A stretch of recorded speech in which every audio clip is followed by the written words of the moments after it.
Hello, cats and kittens. We are live, and welcome to PinkHouse Band interview with just one person. Dane is not feeling well today, so I gotta mute the YouTube side. Shut up, YouTube. There we go. All right, now we're good. Just stay on the All right. this side. Okay, here we go. So as I said, Dane is not feeling well today. She's got vertigo, so it's just going to be me and Lou. But we're still going to have an interview. I promised you guys we're going to do this today. This will be my fifth interview in a while. The last one I did was my friend Danny After Dark.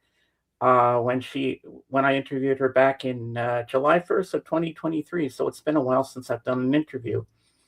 Um, this is Lou Mars of the Pink House Band. Say hello to everybody. Hello, and thank you for having me. Oh, you're welcome, and thank you for being here. I really appreciate you being here. We're just going to wait till some people get in here, hopefully. Oh, they'll catch up. And this is his wonderful tour bus. Yes, Hey, I'm Bob. actually in it right now. This is Bob, my friend Bob. Hey, Bob. Thanks for coming on. He's one of my regulars. So before we start, why don't you give a little tour of the bus? Show them around. Yeah, I can't get all the way to the back with the laptop right now because it's plugged in, but I am in the Pink House Band tour bus. It's a 1965 GMC Superior. Hello, hey, good morning. And you can see the curved roof. It's an extended. You can be over 6 foot tall and stand up in this. And right now, I'm sitting on a almost 10-foot crushed green velvet couch. There's the cockpit up there to show that I really am in. The kitchen goes that way, hallway, showers, everything. Bunk beds in the back, bistro table right there. Oh, beyond the other side of me is a 54-inch TV.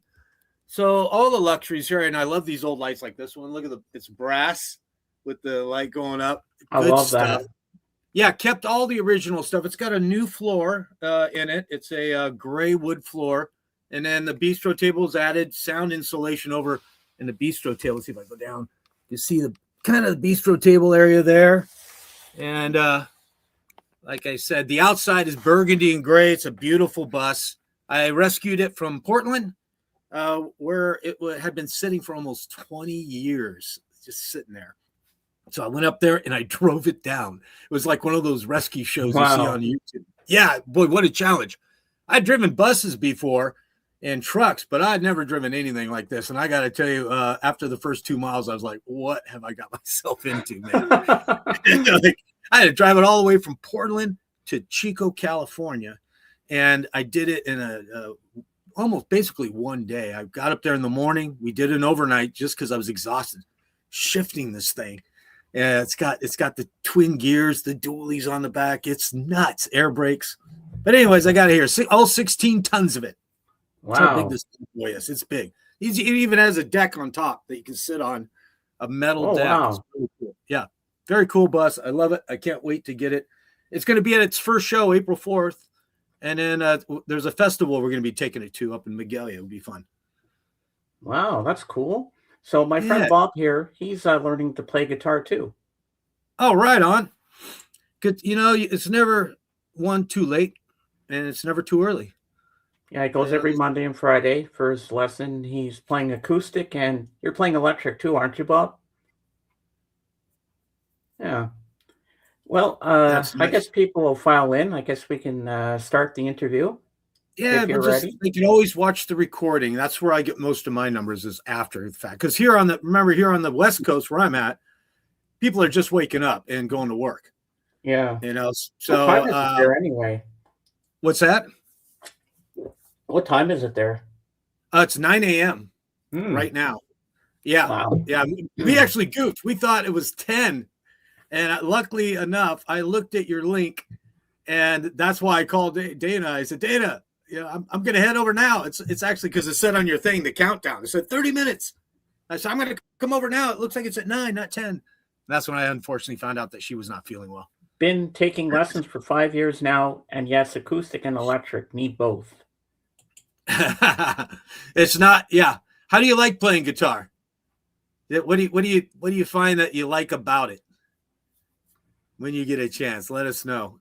You know, and when I was teaching music, there was people that if you struggle on an instrument, don't be afraid to either change your teacher or change the instrument. I had one kid that I taught one time. His parents wanted him to play guitar, and he was sitting there tapping like this on the top of the guitar. Everybody, listen. I said, you're a drummer. So why? He goes, I don't want to play guitar. I want to play drums. I said, why are you playing guitar? Well, my parents want me to play guitar.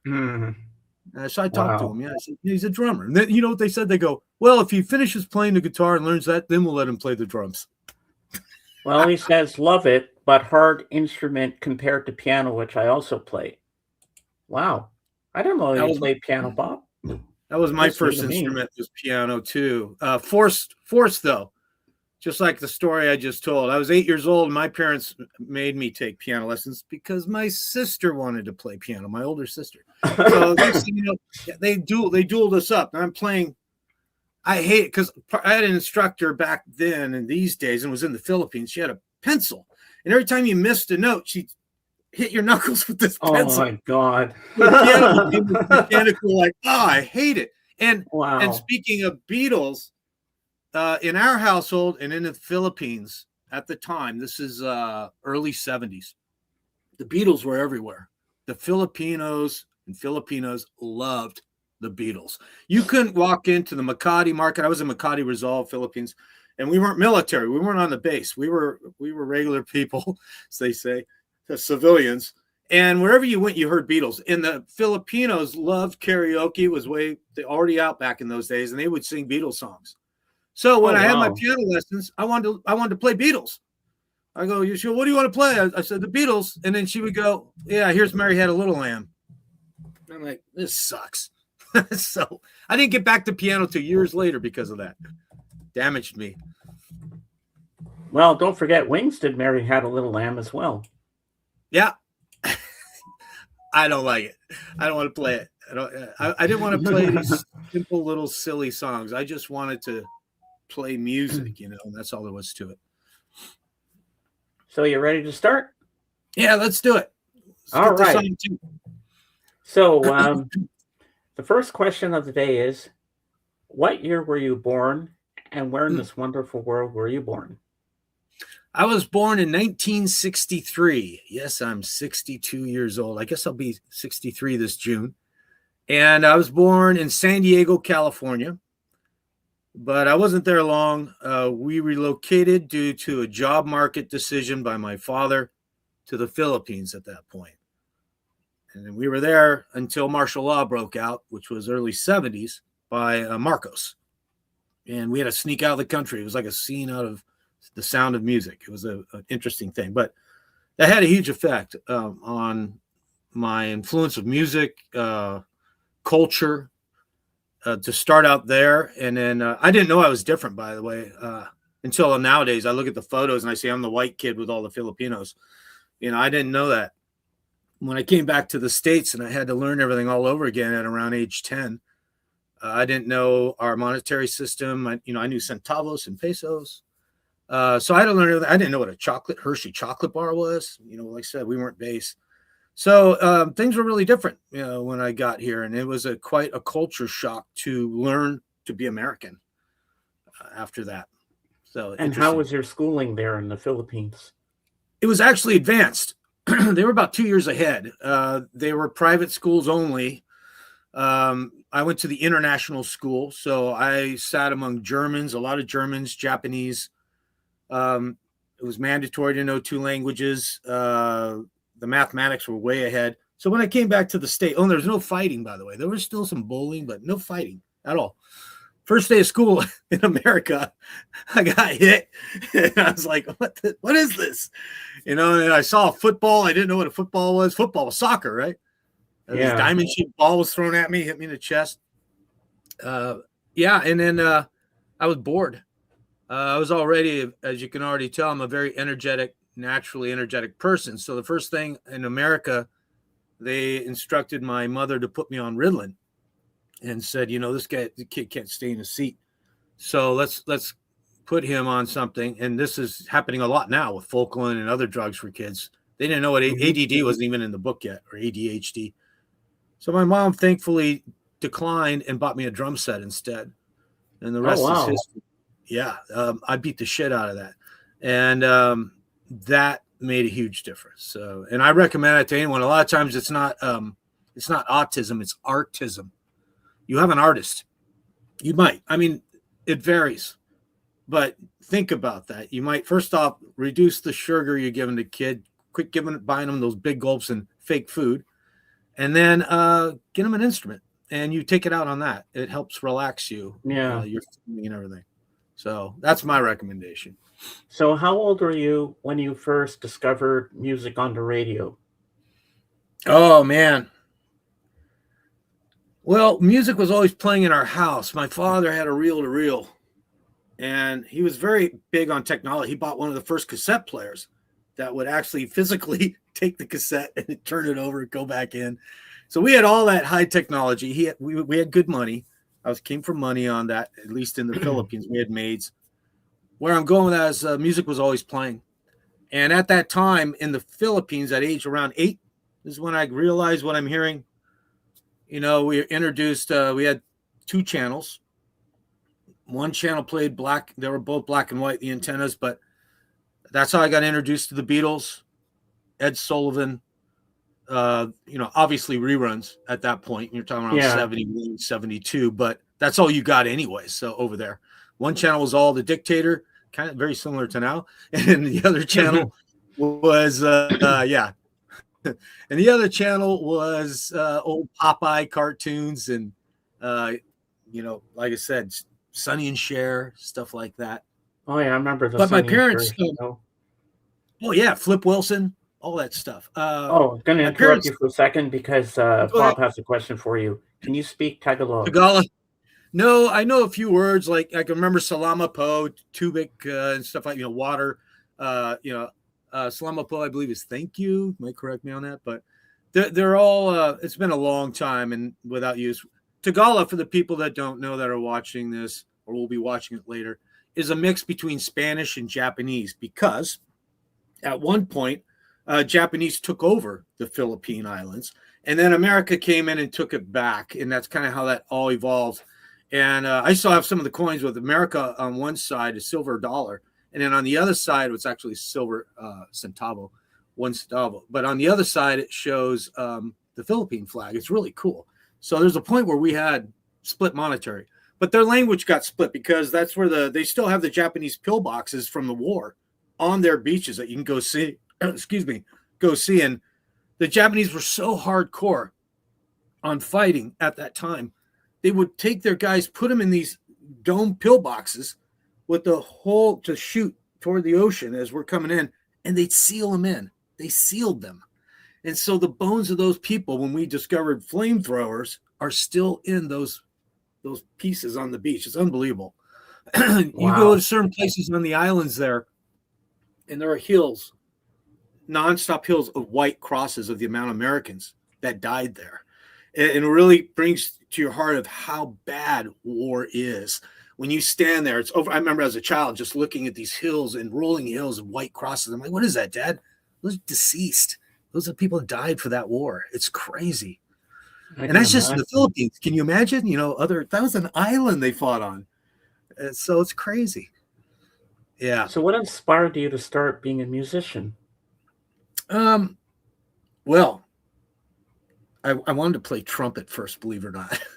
Really? Because, I saw, speaking of the TV, I saw Herb Alpert play, and he had these reflector glasses.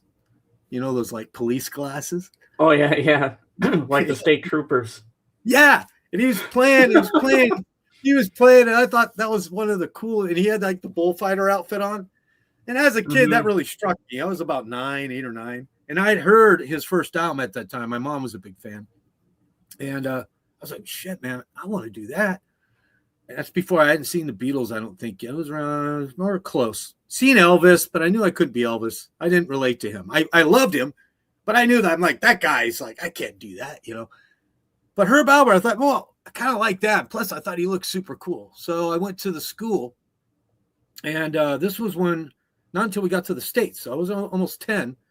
Yeah, I was 10. We came to the United States. When we came back, we went to Orange County. And I went to the school, and they had a school. They said, we're looking for players. So I said, I'll play trumpet. And they go, I'm sorry, we're all full of trumpet players. I'm like, well, what else you got? Well, we could do drums. I'm like, oh, cool. I've pictured this drum set, right? I'll play drums. They go, and I go, where do I start? Like a snare drum? Or, they were telling me, I didn't know the name yet. They go, no, they only got a bass drum position open. I'm like, bass drum? What is that? Boom, boom, boom, right? Yeah. I was desperate, though. I wanted in. And I had seen the Beatles at that point. I recall that. So I'm like, drums are cool, because I'd already played them a little bit. So I got in with the drums on bass drum at 10 years old. And my first song I ever played, and I'm not Jewish, and this isn't a Jewish joke, but it was Hava Nagila.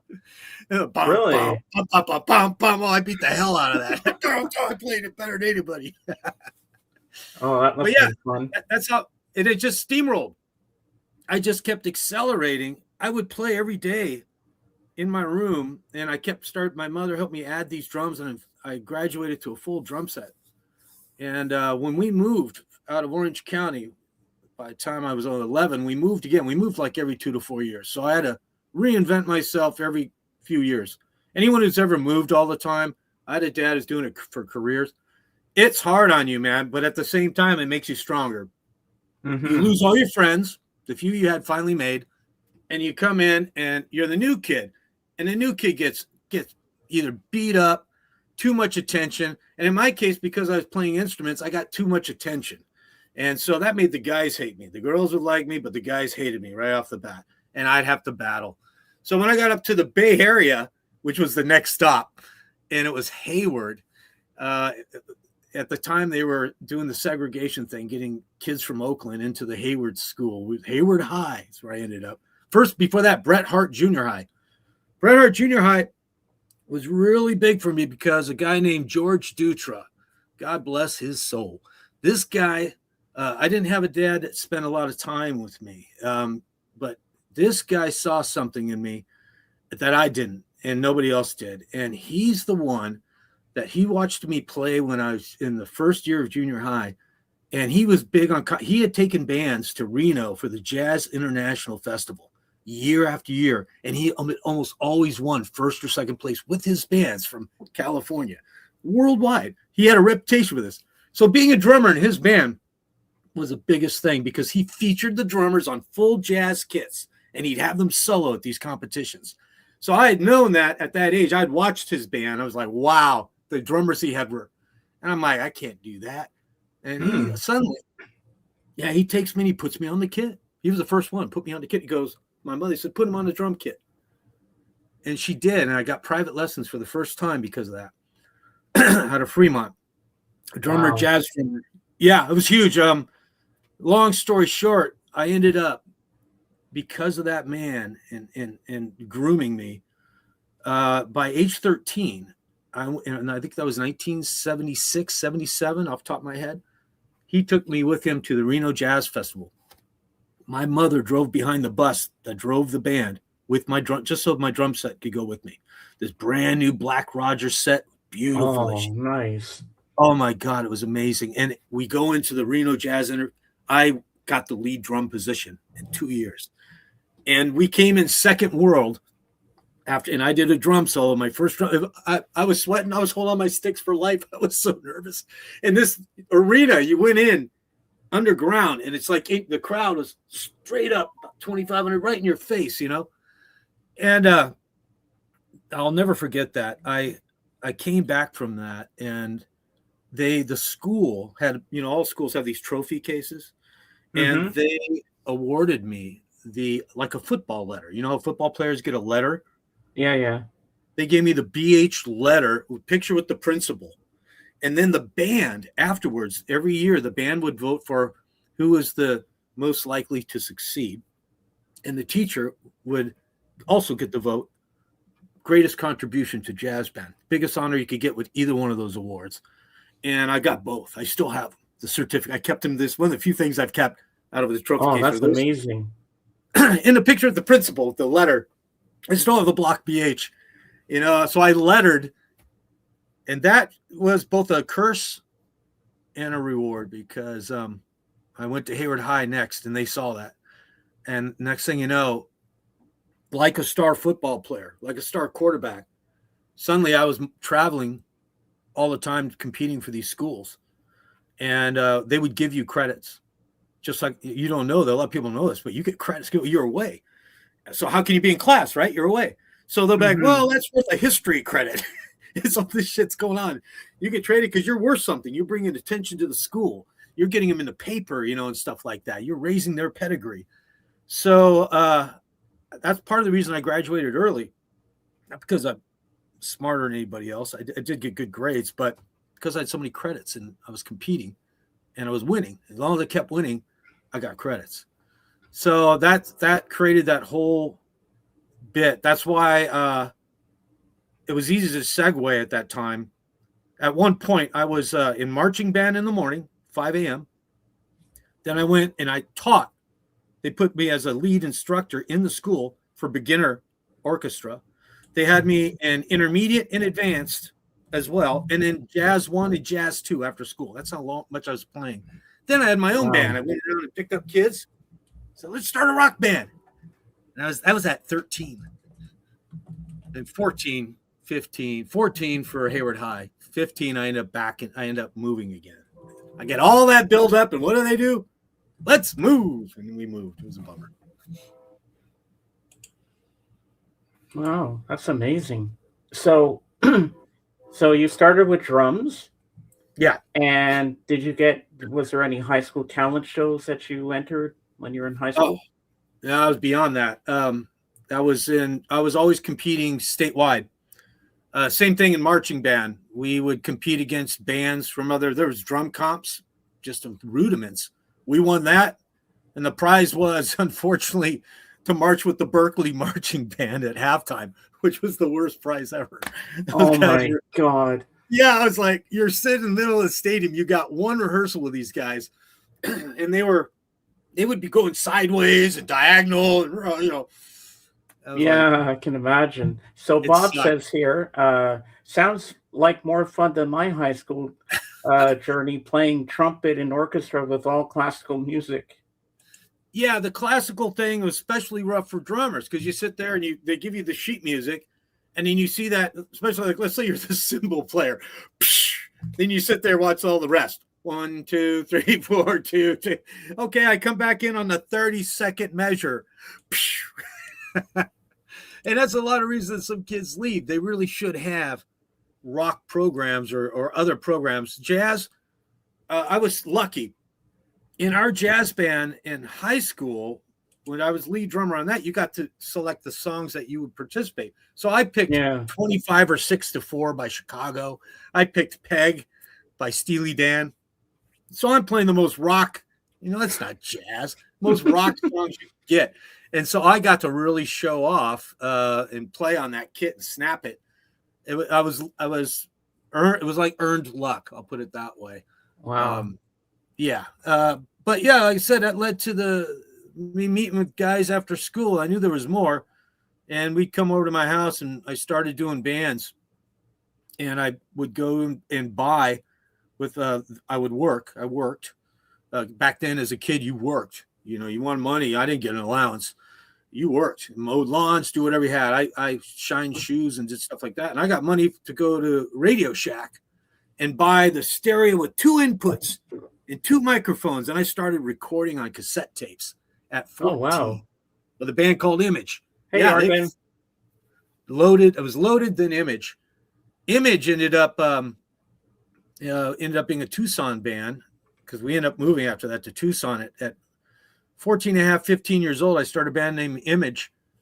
And at the time, the drinking age in Arizona, I don't know if it still is, I doubt it, but it was 19 back then. And we're now in around mid-70s. And that's where this band is so good. The oldest guy in this band was 21. The rest of us, I was the youngest at 15. And we end up playing the Night Train on Drink and Drown night, of all things you never talk about. We were talking about things you never would happen today. $5, all you could drink. And then they had a minor stamp for kids. So if you were over, I think some age, 16 or something, you could be in there. I was under that age even. They put a big M, which you wipe off in the bathroom, and they go out and drink. But we got to play there. We were one of the few bands that are up against all these adult and traveling bands like the Wombleys. And then, like I said, that's where I met the Runaways. We played the night before, and then we saw the poster of this all-girl band. And we're like, wow, we want to see that. And the Runaways came in the next night, and we were there hanging with them and they let us hang backstage because we were one of the regular bands. So we're all these young guys hanging with them. What a night that was, And we didn't know they were just another band at the time. We didn't know what was going to come of that, right?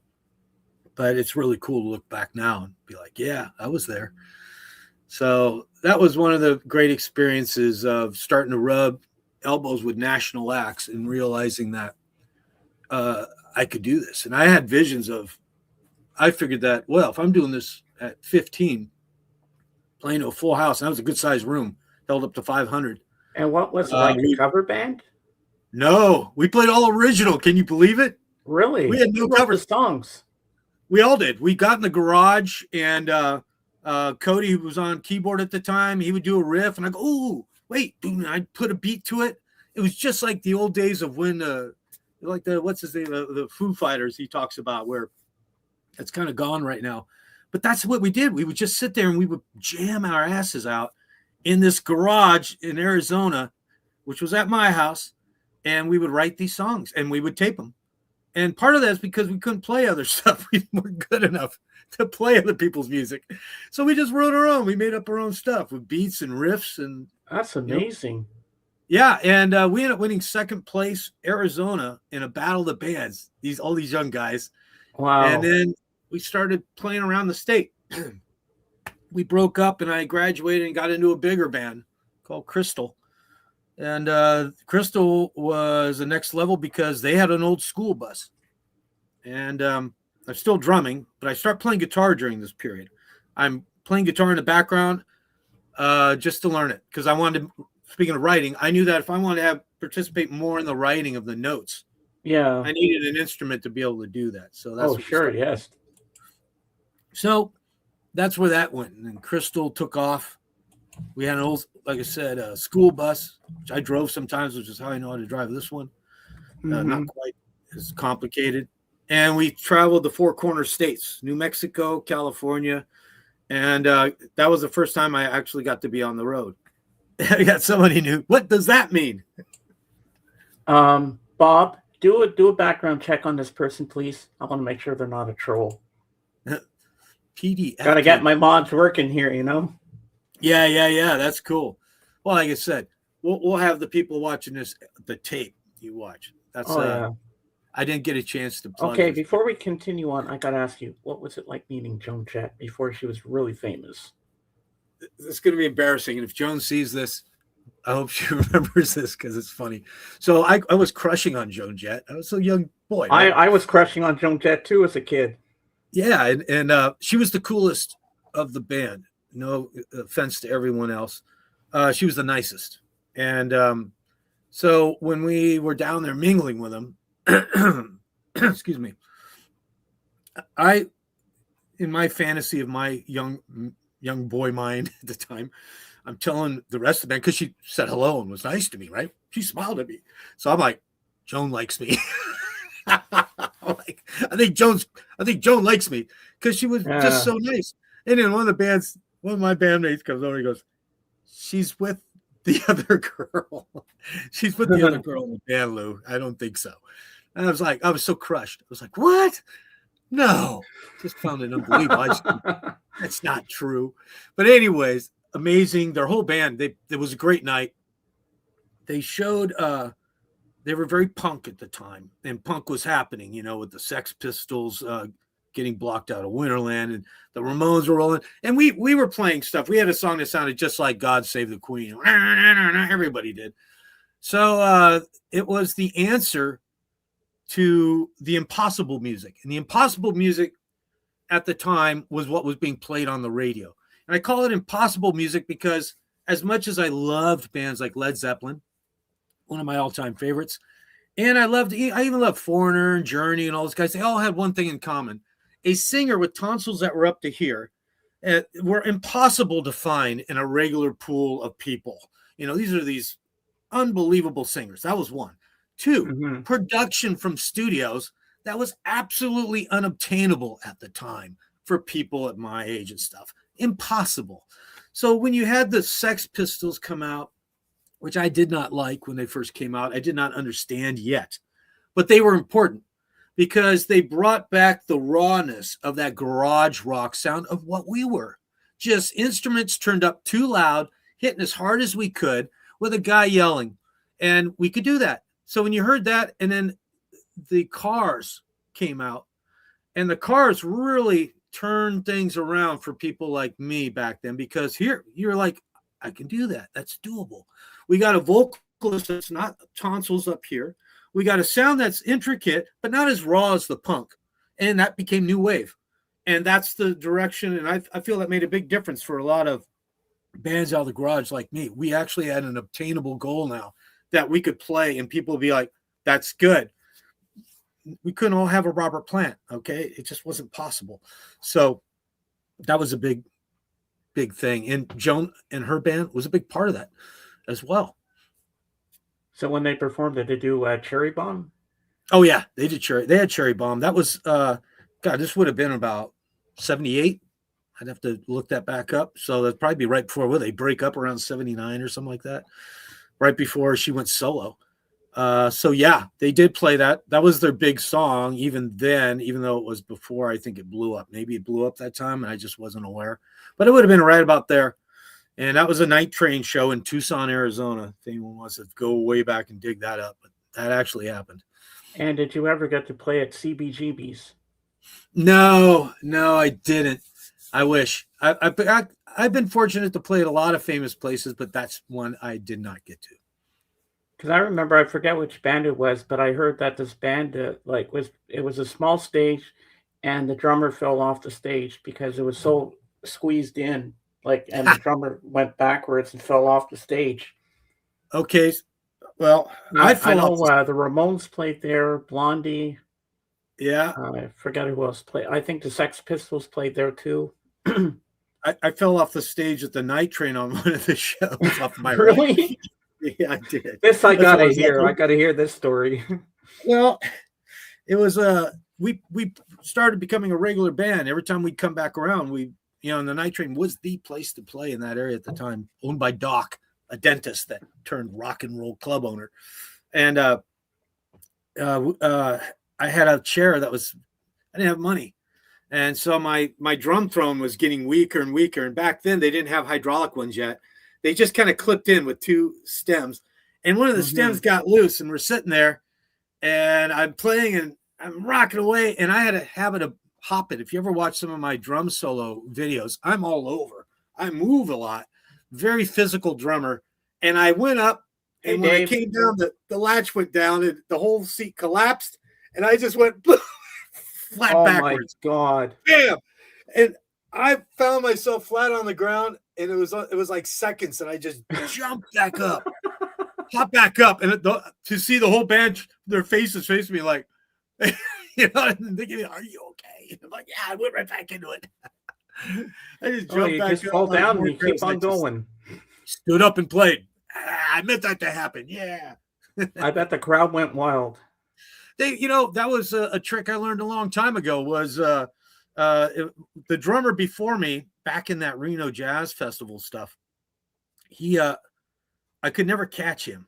And one night, I was like, when I became the underwriter drummer for him, I was playing. He was the lead. One night he's going around and he's in the middle of a solo, and his stick flies out of his hand. I'm like, aha! I got him, because I'm playing next. I got him. And the crowd goes, oh, you can hear them go, oh, they all gasp, right? And he reaches down, no crowd, pulls out the stick, and he twirls it.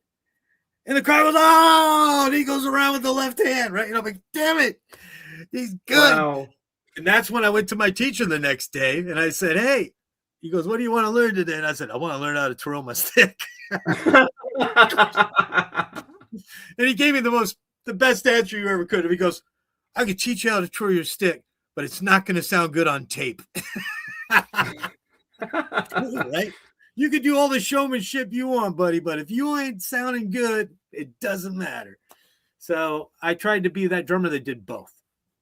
I tried to learn the best I could to do some cool riffs and be in the pocket, make people move. Make them move. If you're moving, if the people are moving, it's because of you. It's a drummer, man, and that's your job. Make them feel you, and then add a little pizzazz. Show them that you're into it. Show them that you can move. Crisscross, twirl around backwards, hit those cymbals.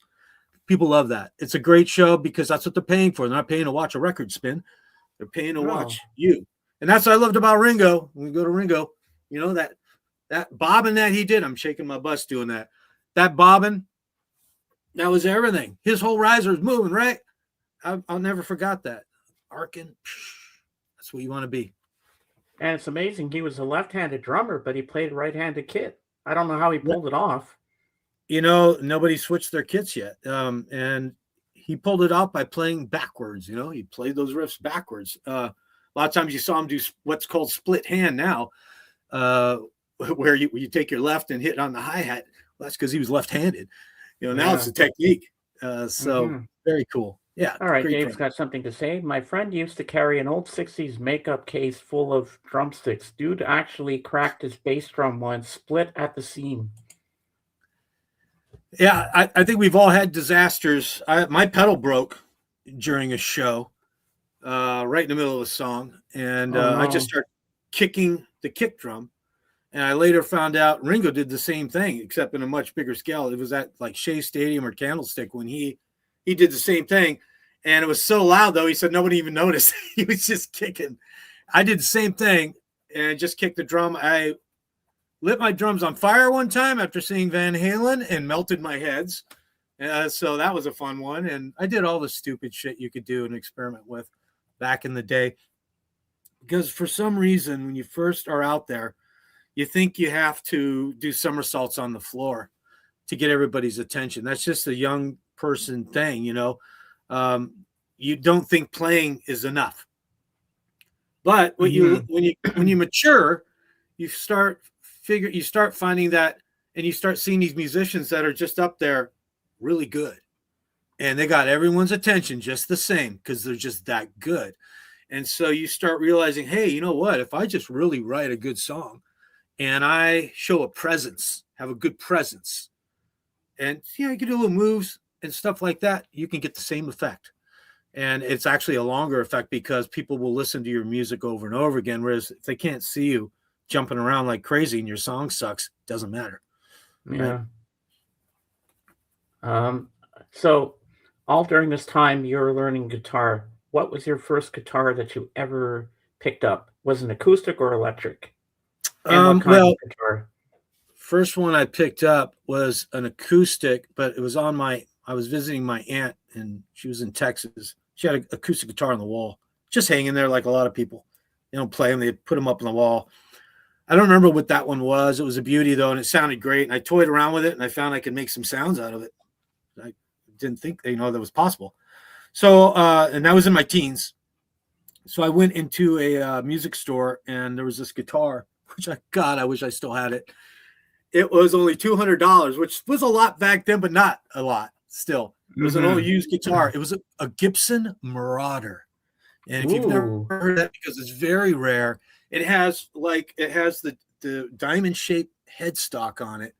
It had these big soap bar pickups, but it was cut like a Les Paul, but it was mahogany on the body.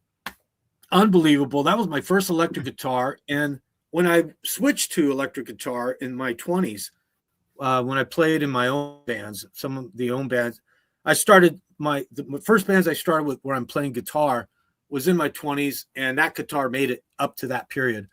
And then eventually I switched to a Jackson Charvel after that. Yeah, Dave says, oh, wow, nice guitar. And my friend Dave here, he collects guitars too.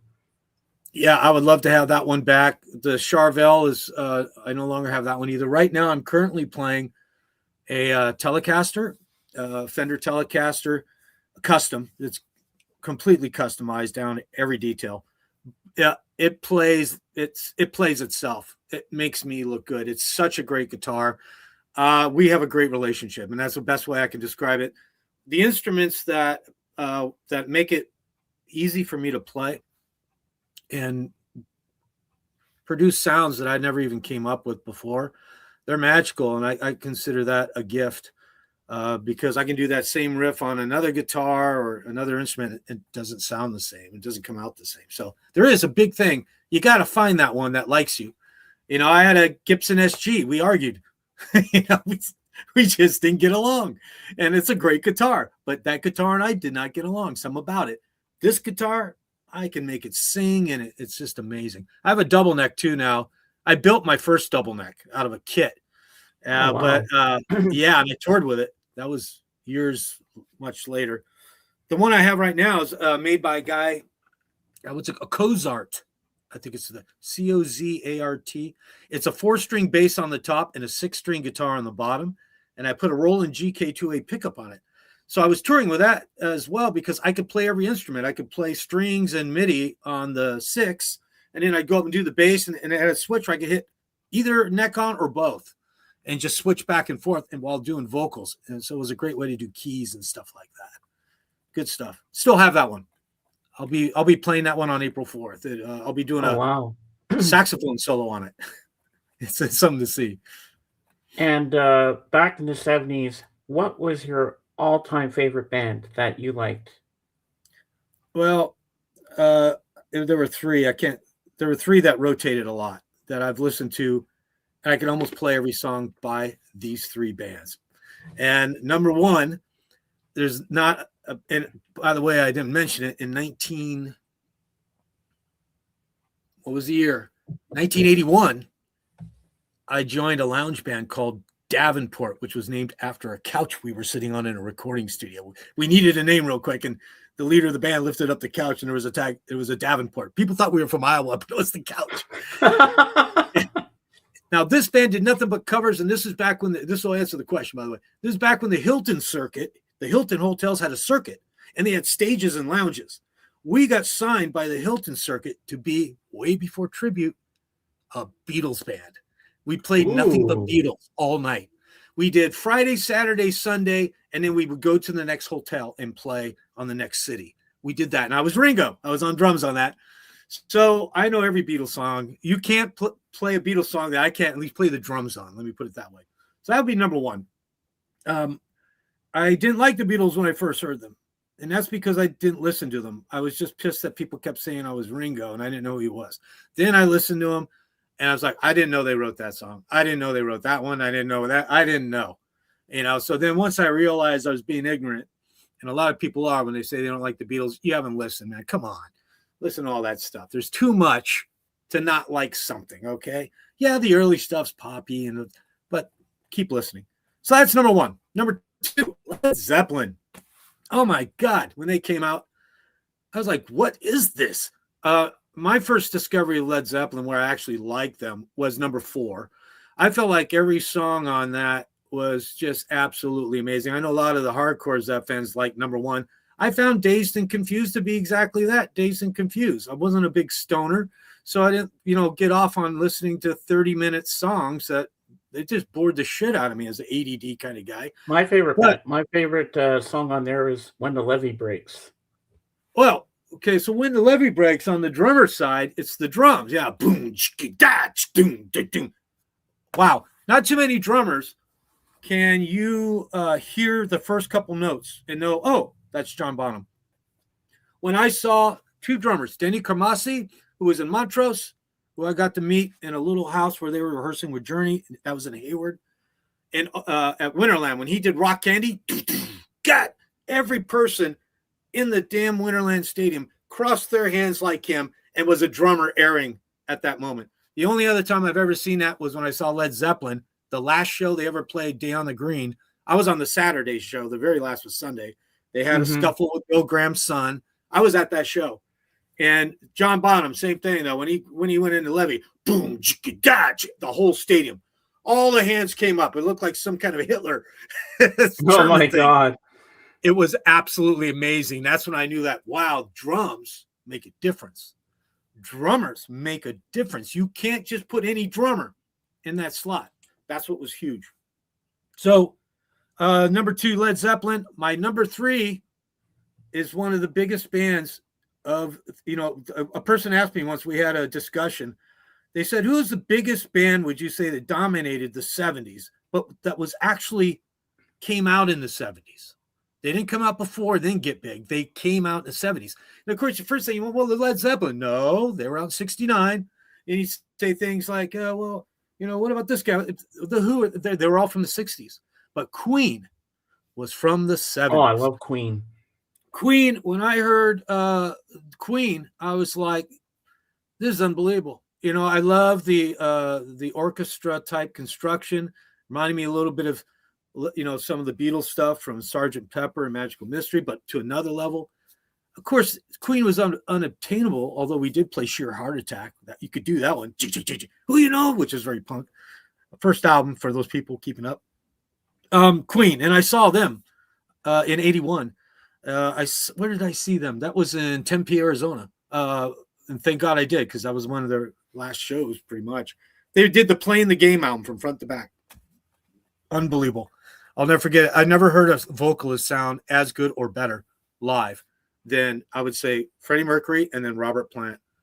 Robert was also the best part of the Zepp show. Jimmy Page was boring as shit. He was heroined out. Sorry, Led Zepp fans. I'm just got to tell the truth. He leaned against the wall and played for a solo for an hour, but he sat down until he finally bolted. Bump, bump, did that, and we came back up. That's not everybody's as high as you on stage. Don't. What you think is good, sometimes not. Look at Keith Richards. Yes. One of my favorite front guys, Scott Weiland from STP. He was great when he was high, but then he also went down because he was high. So it's nothing wrong with, experimenting or doing your substance, but, check yourself. That's all. All right, I got a good question. It's not a rock and roll question. I think this is something my friend Jorgen is going to like me to ask you. Sure. Are you influenced by jazz?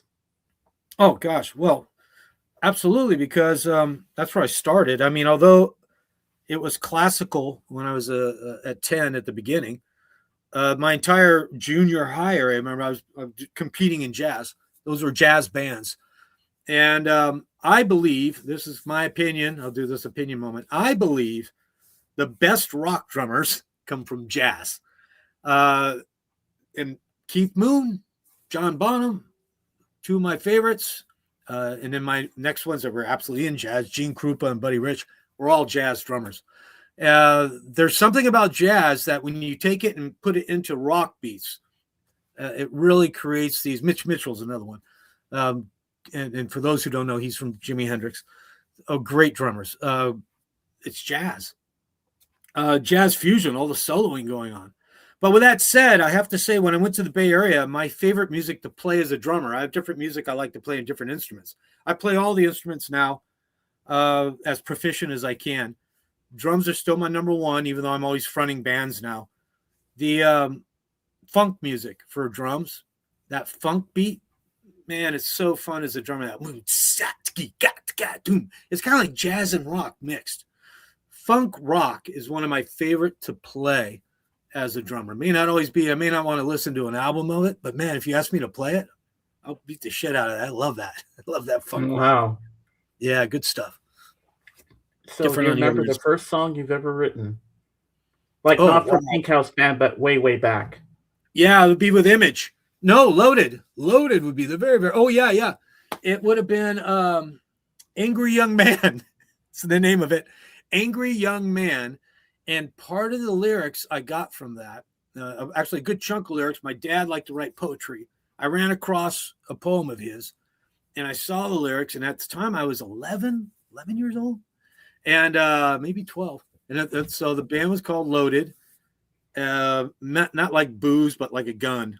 Because I wasn't into that then. I was too young. And it was just kids from school that met up in my room. And I used those lyrics and we wrote a song. I still have a cassette recorded on a realistic tape player of that song. And what's even wilder, though, is I would babysit this kid that was nearby. They would pay me to be a babysitter. And they had a piano. And I sat down there when the kid would be watching TV and I would tickle around the piano. And this was later on. This was around when I was 13 years old, and I came up with a lick, And that lick today that I was just screwing around with is used in what is that song? There's one of the songs on our current album on PinkHouse Band. By the way, please go to pinkhouse.band. We have a brand new album out. It's called Something She Said. But there's a piano And part. I also have the link to their YouTube channel in the description. Yes, yeah. Check out we uploaded a vinyl version of it. It's a vinyl mix where you can listen to it as if you had a record on there, literally playing, and it's really cool because you hear the segues. And everything else is on streaming if you don't want to do YouTube. But that piano part is actually in a song, and it's the second time I've used it. I can't remember on the top of my head which one right now. It's because I think it might be in the very last song. It was a James Bond song that we did a takeoff. We were like, hey, I just heard Billie Eilish do a Bond song. And I said to Dane, I said, wouldn't it be great if we were asked to do, that's the ultimate request, is to get James Bond movies, say, hey, write a soundtrack for us. And it was Dane who suggested, she goes, well, why don't we just write one? What if we wrote it anyways? I was like, who just thinks go like for that? it. Yeah. So I started writing it. And I wrote this thing and I showed it to her, and the rest is history. It's on the album, the very last cut, Poetic Faces Waiting to Die. I kind of wrote it with the idea of like a Diamonds Are Forever type. What's different about it, first band to ever write a James Bond song that I could find without being asked, one. Number two, first James Bond song to have both a male and female lead vocalist singing on it. You had all those past ones. Yeah, but you had like male or a female, but not both. So no, I think that's cool. But that's cool. It's, it's different, and I'm glad you went for it. It came out well. The idea, do it. The original version is really orchestrated, very classical. I beefed it up to make it for this album fit. I didn't think it was going to fit because already the album's eclectic all over the place. It's got so many different styles. So it's interesting to see where that's okay. Go. My friend Mike has a question for you. He says, sure. Is your new album on CD, and do you autograph CD? Yeah, it's actually going to be on vinyl coming up. It's in production on vinyl, but CDs are already out. We right now we had it so you can they're going to be available on Amazon for the CD, but we're pausing right now because we have a show coming up, a release party, and people are allowed right now to buy tickets to that show. And one of the ticket it has a built-in, you get a CD that's autographed.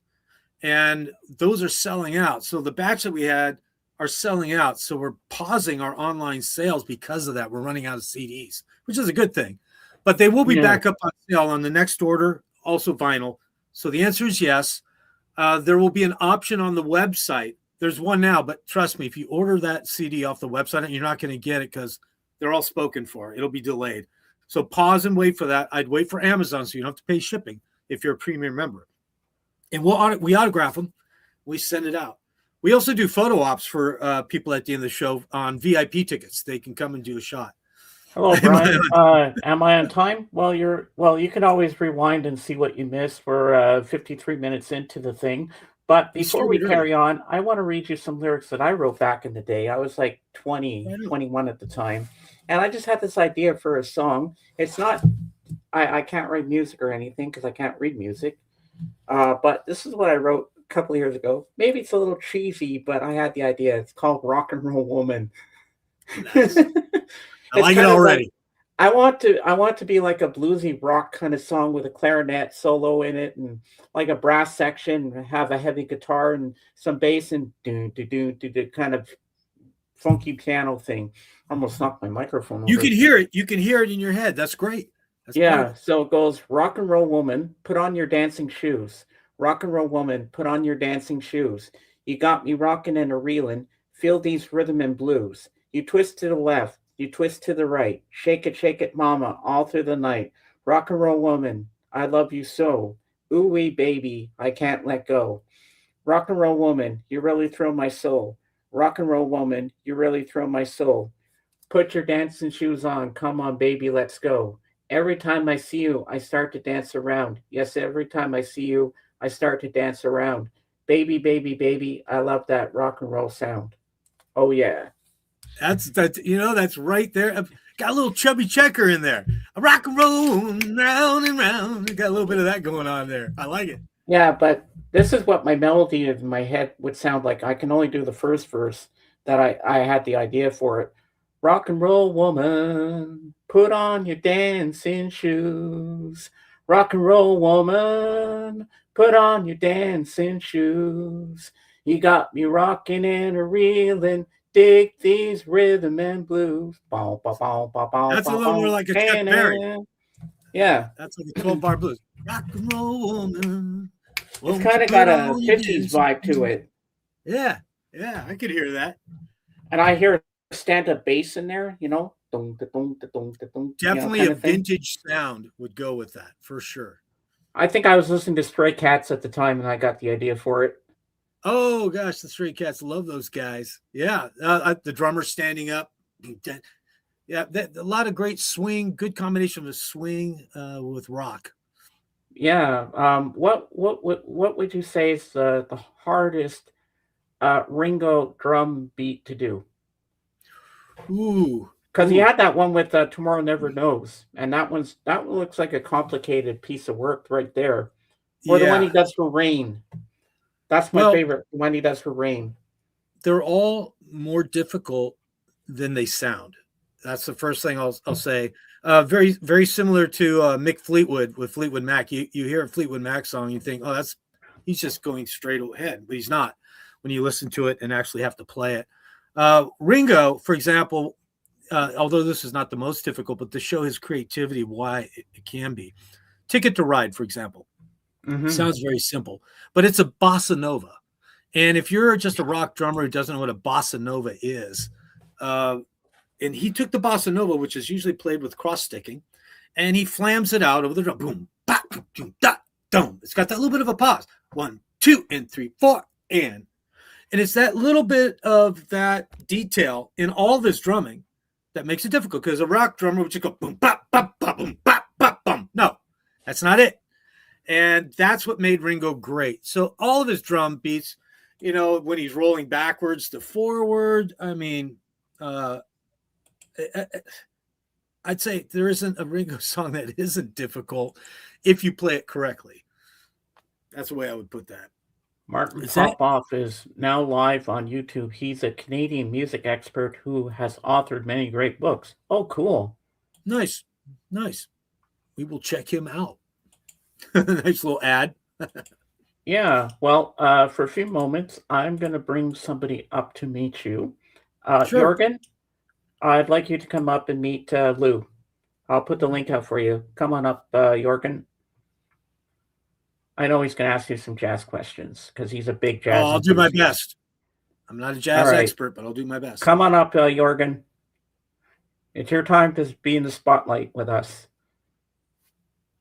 This interview is going very well. I'm very relaxed with you. Good. I'm having a great time. I'm doing it feels great like we're old friends, We are. You never know. It could have been another life. Yeah. Well, I know we're always friends forever now. I mean, we follow each other on Facebook now. That's right. Well, one of the things. Tell Dana that I sent her a Facebook request because I found her there too. Okay, good. Well, I sent her a copy, so she should, if she decide. Plus, it's on. She could click on, but she's probably in bed still. She's not doing well. I know. Yeah. We'll get her on the next round for sure. Oh yeah. The thing that that I appreciate about what you just said is one of the things that I think is important with playing live, and that I try to bring to stage, is that comfort that when you're in the room with me, whether I'm on stage or just talking to you, there's some authenticity. It's not a show. It's not fake, and a critic years ago that saw me in San Francisco play said that about. He said it was one of the most authentic shows I'd ever seen. And that meant so much to me because, basically he was saying, he connected, and connecting with your audience while being on stage instead of just going through paint by number and performing your piece as best as you can, I think it's a really important part of being a live performer. Hello, Jorgen. Hello there, guys. Hello, Lou. Howdy. How you doing, Jorgen? Is Jorgen like a Y? Is that or is it Jorgen? It is Swedish. We have a letter with O with the 2 dots on the top. So it's Gotcha. normally it is a Swedish version of Jürgen, but it is pronounced Jörgen. But as that letter doesn't exist in English, I took it away and just called myself Jürgen. I get it. Oh, I had to ask. All right, cool. I got it. I like the pronunciations and the languages. It's very interesting to me. Yeah, but Swedish is a very complicated language at times. Are you in Sweden now, or are you in America? I'm Swedish. I'm in Sweden now. Right on. I've always wanted to visit Sweden. It's one of the few places I have not been. I would like to check that out. You're welcome. Yeah, Not that I'm the ambassador of Sweden, but No. You are now. I feel What like can I answer for you? I feel at times that I'm an ambassador for Sweden in the Invano community. That's a good attitude to have. We should feel like that for everywhere that we represent. Oh, definitly, yes. Our area, right? So it's a Yeah. good thing. And everyone, don't forget to smash that like button. I was thinking that while listening to some of your songs, you're trying to go in different directions when it comes to writing melodies, not the usual hit that you have a verse, you have a refrain, you have a bridge, you have a verse, you have a bridge, you have a refrain, and you try to make a smash hit. You try to go your own way and make very, very unique kind of melodies. That's very perceptive. Yeah. I didn't want to cut you off. Is that what you're asking? Go ahead. No, well, go ahead. Well, you're very perceptive. We both Dane and myself, had solo careers well before this band. I had 5 albums of my own band before this. I scrubbed them. I did what I could to get rid of them because I wanted everyone to focus on this album. Only I think Lumar's V is out there still somewhere. But we wanted this album to be, in a way, a swan song of our best. And she's a kind of a blues, jazz, folk singer, and I'm this rock jazz, kind of, and I like classical. So when we write individually, our music is just here and here. And we decided, instead of blending it to make one sound all the way through, we would go ahead and favor different sides and just chance it and roll it out. And basically do the songs how we felt it should go, how it was fluid. Instead of going, oh, yeah, just like you said, instead of going verse, chorus, bridge, chorus, outro, where does the story go? I feel like you're not trying to make the easiest hit songs exactly. No, and ironically, that might be why I haven't had a hit because I ignored it. But it is one of my goals. There are a couple songs that are getting picked up like that right now that have that potential, and ironically, it's the ones I don't like the most personally, and the ones that I think are actually the most creative. As it usually should be, as it usually is when it comes to musicians. The easiest hit songs is songs that musicians don't like. Yeah. I'm going to call it out right off the bat. When I wrote Something She Said, it was just we were doing live. We were touring up and down California, and we needed a pumping song to open up with. And I really didn't think much of it, but it caught fire. The ladies liked it for some reason. They were picking up on it, and they were buying the CD, the EP at the time.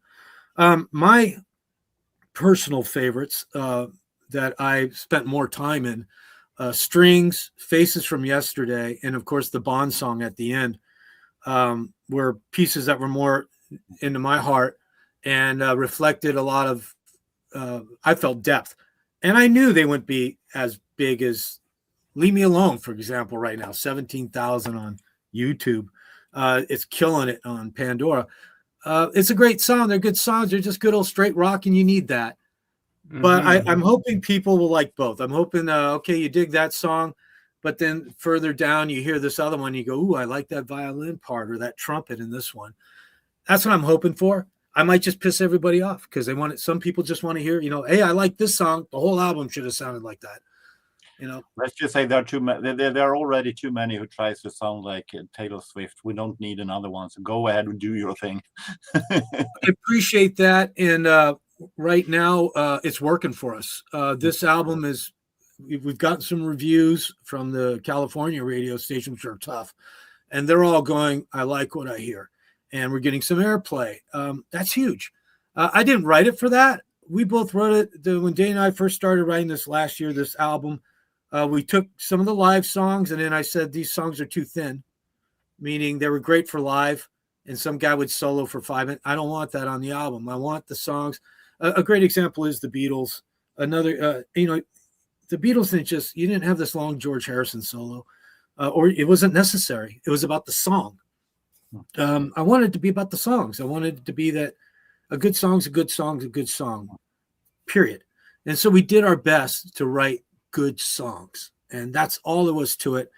And I wanted to do it, we were just talking about authenticity. I wanted it to come from the heart. I wanted that when you heard the lyrics, you knew that I'm not singing about a dog because I want a popular country song. I'm singing about dogs. I actually own the dog, and I took that dog to the park. That really happened. That's my dog, and I was depressed. Yeah. That's everything's true in there. I did find a note on the floor. Everything was gone. Those are true lyrics. Strings. I was in a toxic relationship, and that's how I felt. What I'm thinking of when I hear musicians today doing rock music, and I see the hit charts. I see here in Sweden, one song songs can be laying half a year on the hit charts without ever moving from the top 10.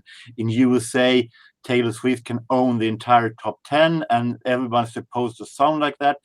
Yep. Does it feel tough to do rock songs when you know that rock music today very, very seldom reaches the hit charts? I mean, in the past, rock songs were easy to make the top 10. Today, you have to sound like everybody else. I mean, it must be very, very tough and irritating to know that. When you're trying to become a big musicians, and still that the hit charts are blocked by one and the same style. Yeah, you're right. I mean, I used to try to write for hits, and one of my songs came close. It was called "I'm Okay, I Think I'm Fine." It was picked up by the UK. It was put in the Library of Congress. It was in the CDs for the International Film Festivals, the soundtrack. So, I got there, I've done it, and it was a good song. The song was actually written about my motorcycle accident I had, because everybody would ask me, are you okay? Clearly I was all broken in a wheelchair. No, I wasn't. But I would say, yeah, I'm okay. I'm fine. And that was the whole song was about, you're lying. You're not fine. Hi, Jenny. You're hurt. But to answer your question more specifically today, yes. First off, yes, it is difficult. So don't do it. If you're not Taylor Swift, who's, Walmart's going to buy all the CDs before they even come out and it's a hit, or has so many numbers, thousands and thousands of fans following her, which is how Billboard also measures to make a hit, you're not going to do it. But here's what you can do. You can write the best you can. Write with heart, which AI can't copy. AI has a hell of a time writing about heart because it doesn't understand that. It only understands what other people said. So don't worry about that. And then write some good songs of what turned you on. And every bit of what turned me on as a kid, and I wasn't trying to write like that, but I was influenced by it. Reach into that. Mitch Mitchell's drumming, the Entwistle bass on The Who, the trumpet of Herb Alpert, the strings in a classical song, Mancini or Fiddler on the Roof. You hear those. And so when I was programming the violin or the trumpet, I heard Herb Alpert in mine. I'm not going to lie, man. I'm like, I can't think of a better sounding trumpet than that guy. Can I make a trumpet sound like Herb Alpert? And I did. I spent hours working on that. And then I played it literally on an instrument. It wasn't recorded in, wasn't MIDI, everything is human played. And so that's part of it. Number two, there's other ways to get there. Soundtracks are big. Jingles are big. I'm not trying to write for that, but hey, that song Faces from Yesterday's got a great loop and hook with drinking my, I'm wasting my time drinking my wine. God, Gallo, could pick that up for an ad or some big wine company. We'd be set. That's another way to succeed. A video game can take a riff like from something she said and put it in their game. You got it. So those are other ways to succeed. Has that happened yet? Well, the album's only been What I out a month. feel like is that hit charts, as we know it, are more or less dead today. There exist, of course, in writings, but the meaning of them of hit charts and the meaning of becoming big through hit charts is practically dead, because today Absolutely. when you can have 10 songs on the hit charts, and then next week Drake can come in with 10 songs, then the meaning of showing a chart with musicians, what music, what songs that actually people want to hear, is more or less dead today. Yeah, there's two things that give you hope for a guy like me. One, everything goes in cycles. You never know. So if you're playing what you think is going to be a hit today, you're already behind. It's in a 3-year rotation. 3 to 5 is what I've noticed through time. And then there's always these moments in time, like 19. I'm going to put 69, of course, was a huge one. But we all thought 69 would never happen again. But actually, 1989 to 1990, when grunge came out, all of a sudden flipped the charts. Warrant Cherry Pie was number 1 in 1989, 1990, and then Nirvana came out. Everything changed. So you never know. That happens. It's rare. The other thing to keep in mind is as far as the parts of charting, is that not only does the cycle changes, but music again has different categories. So genres get reinvented. So one of the things that we just got categorized, I had never heard before. We'd always put ourselves as alternative rock. We tried indie rock first, but the indie rock is so electronic now. We've said, because you have to put a genre. What are you? So we put alternative rock, but this new categories come out, and we were tagged it by YouTube automatically. I'd never seen it before. YouTube called us art rock. And I was like, oh, art rock? I love it. Art rock. I'd never heard of that. So for me, that was a new phrase. If that's something that's going around, first time I ever heard it. Art rock, isn't that what they call like Jess and Alan Parsons and so on? Well, maybe now, but back then I'd never heard of that. But I love it. I'll take it. I think it really describes that what we're trying to do, because I'd said this in a prior interview that James was involved. They don't call you a recording musician. They call you a recording artist. And if there was an album that was all about the art and the Easter eggs that we've hit in these songs, it's this one. This is art rock. It is totally rock with art involved. As you might realize, I'm a former hit chart nerd that is today very much disappointed in how it had developed through the years. He's very picky, I'll tell you that much. Well, I agree with you, and I would love to see a turnaround happen. You never know. There's always somebody that surprises every once in a while, like a Nirvana did, caught us all out by surprise. Where did they come from? And then Teen Spirit was all over the radio all of a sudden within 30 days, and a whole new genre begat itself, like the Cars did back. That we're due for that to happen. I don't think it would be us, but I do think we could do some damage, and I do think some of these songs will sneak in with an audience that likes to hear that more complex, heartfelt lyrics and not just a dance beat. They're out there still, guys. I'm talking to 2 of them right now, and they're all over the age range. We have young people grasping our music that come into our shows, and I love it. We have mature people, and then we got the in-between. We're crossing over. And where I thought we were going to cross over and just piss everyone off or lose certain age groups, it's done the opposite right now, which I'm incredibly pleased. We're actually cross-blending and bringing all these people together. When you come to our shows, it's every type. There's not one type of person. It's every type and every type of music lover, and I love that, and I'm very flattered. We talked about jazz a little bit earlier. Favorite jazz musicians? What is my favorite? Favorite jazz musicians? Oh gosh, I like Herbie Hancock a lot, but as far as favorite, back then when I was doing jazz, I was into the drums, so I was a huge Gene Krupa fan, even though he was more big band. I liked him better than Buddy Rich. And when I competed on TV, I did that reality show called Drum Your Way to Hollywood. A big part of how I won that, I've got to credit Gene Krupa because I copied a lot. I had just seen his documentary and his Jungle Beat song, I think was a Jungle Fever. And he went around and played heavy on the lower, and then he eventually went with Benny Goodman, I believe, after that. After he got clean. I think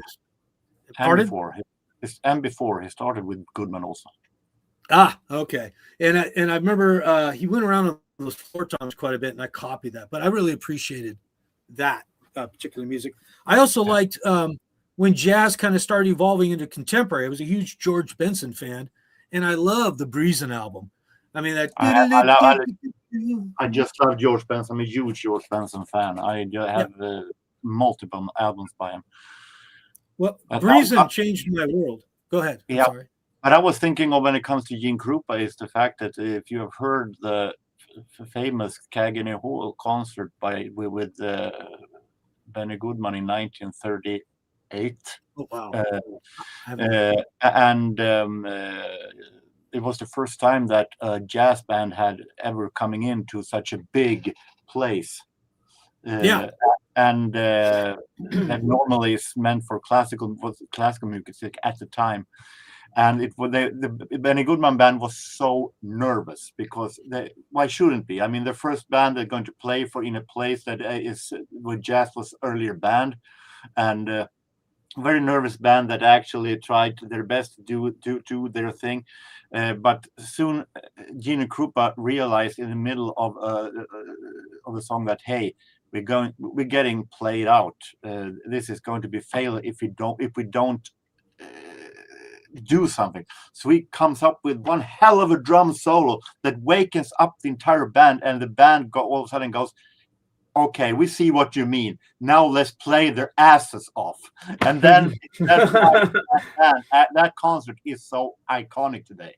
I have not familiar with that one, but I will look that up because big Gene Krupa fan. And what I love about Gene, he took the drums and put them in front of, what was like 22 people in that band. I mean, I'm not exaggerating. It was a big band.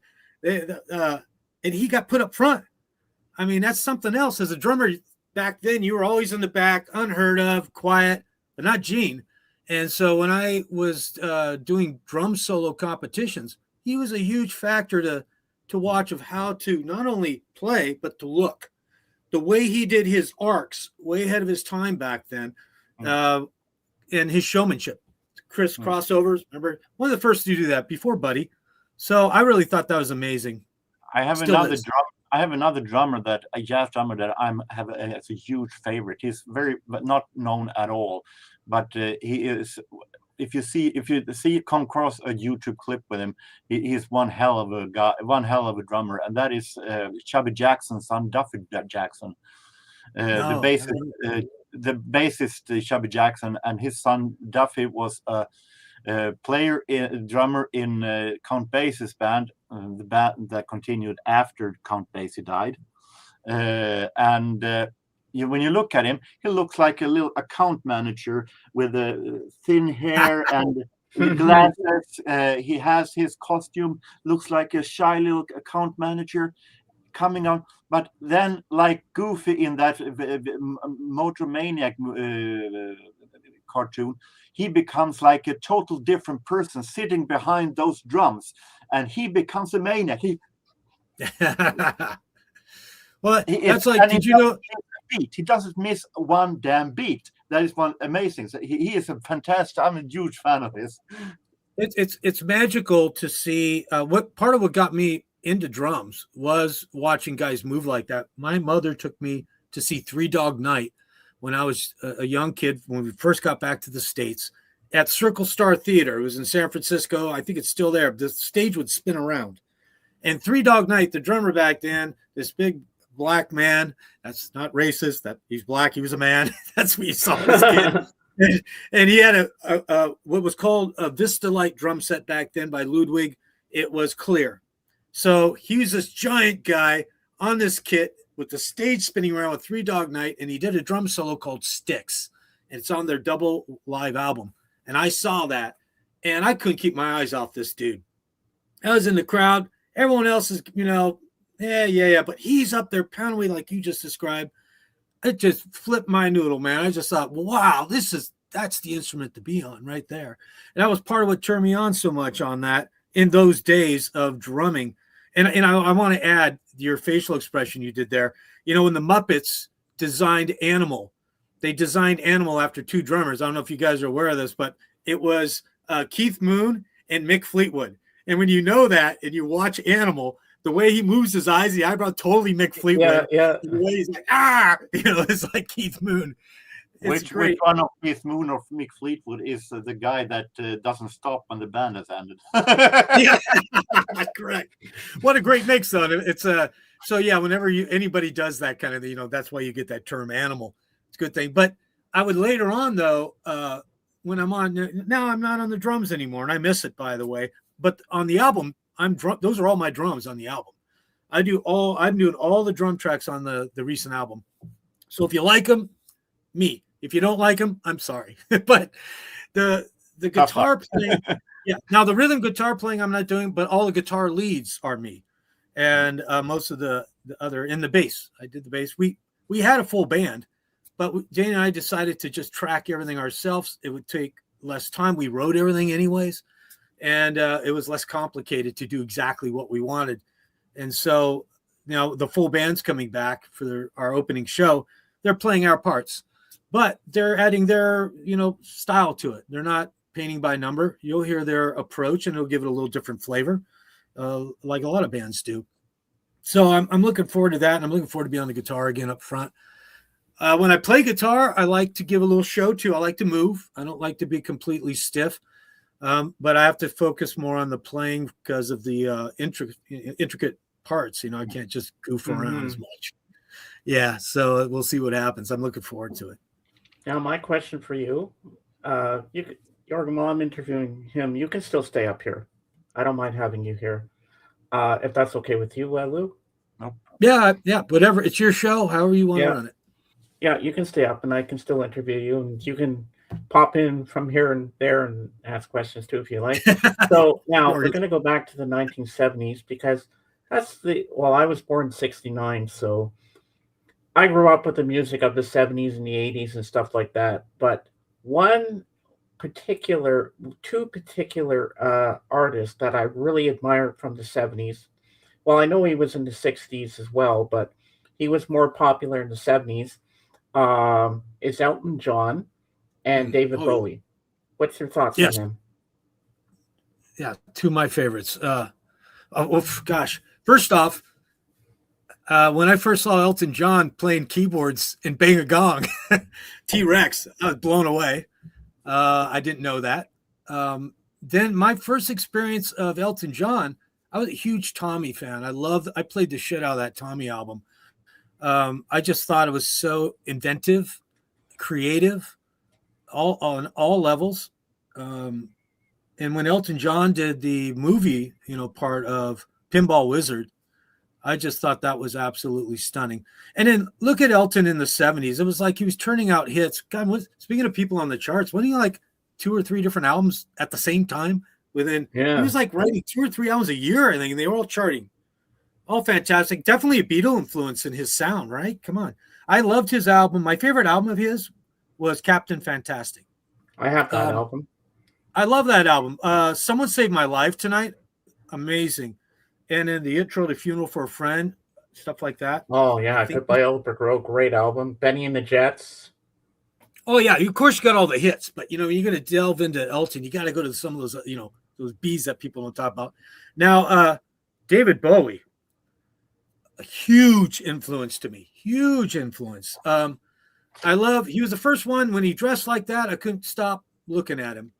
I was just fascinated. I saw him on a Midnight Special, I think was the show back then. Midnight Special or Don Kirshner Rock, it was something like that. He was half naked, red hair, this Ziggy Stardust. And I was like, that first thing I was struck with was his look. I'd never seen anything like that. Second, when I heard Major Tom, Space Oddity, I was blown away. I never heard anything like that, and I was absolutely stunned. I can play it to this day. I used to perform it as an encore. So I went and bought his first album, it was like 68, 69, which is mostly him. A great album, poetry, and it's absolutely fascinating. And I went and saw him later on in the 80s, I think it was, when he had Frampton playing with him. What I learned from Bowie was that after he left Ziggy Stardust, he kept his career alive by bringing in, he would write everything, give a cassette to the players and say, now play it right. And between him, Tom Schultz doing that in Boston, Herb Albert doing that in his first album, there was no Tijuana Brass, it was all him.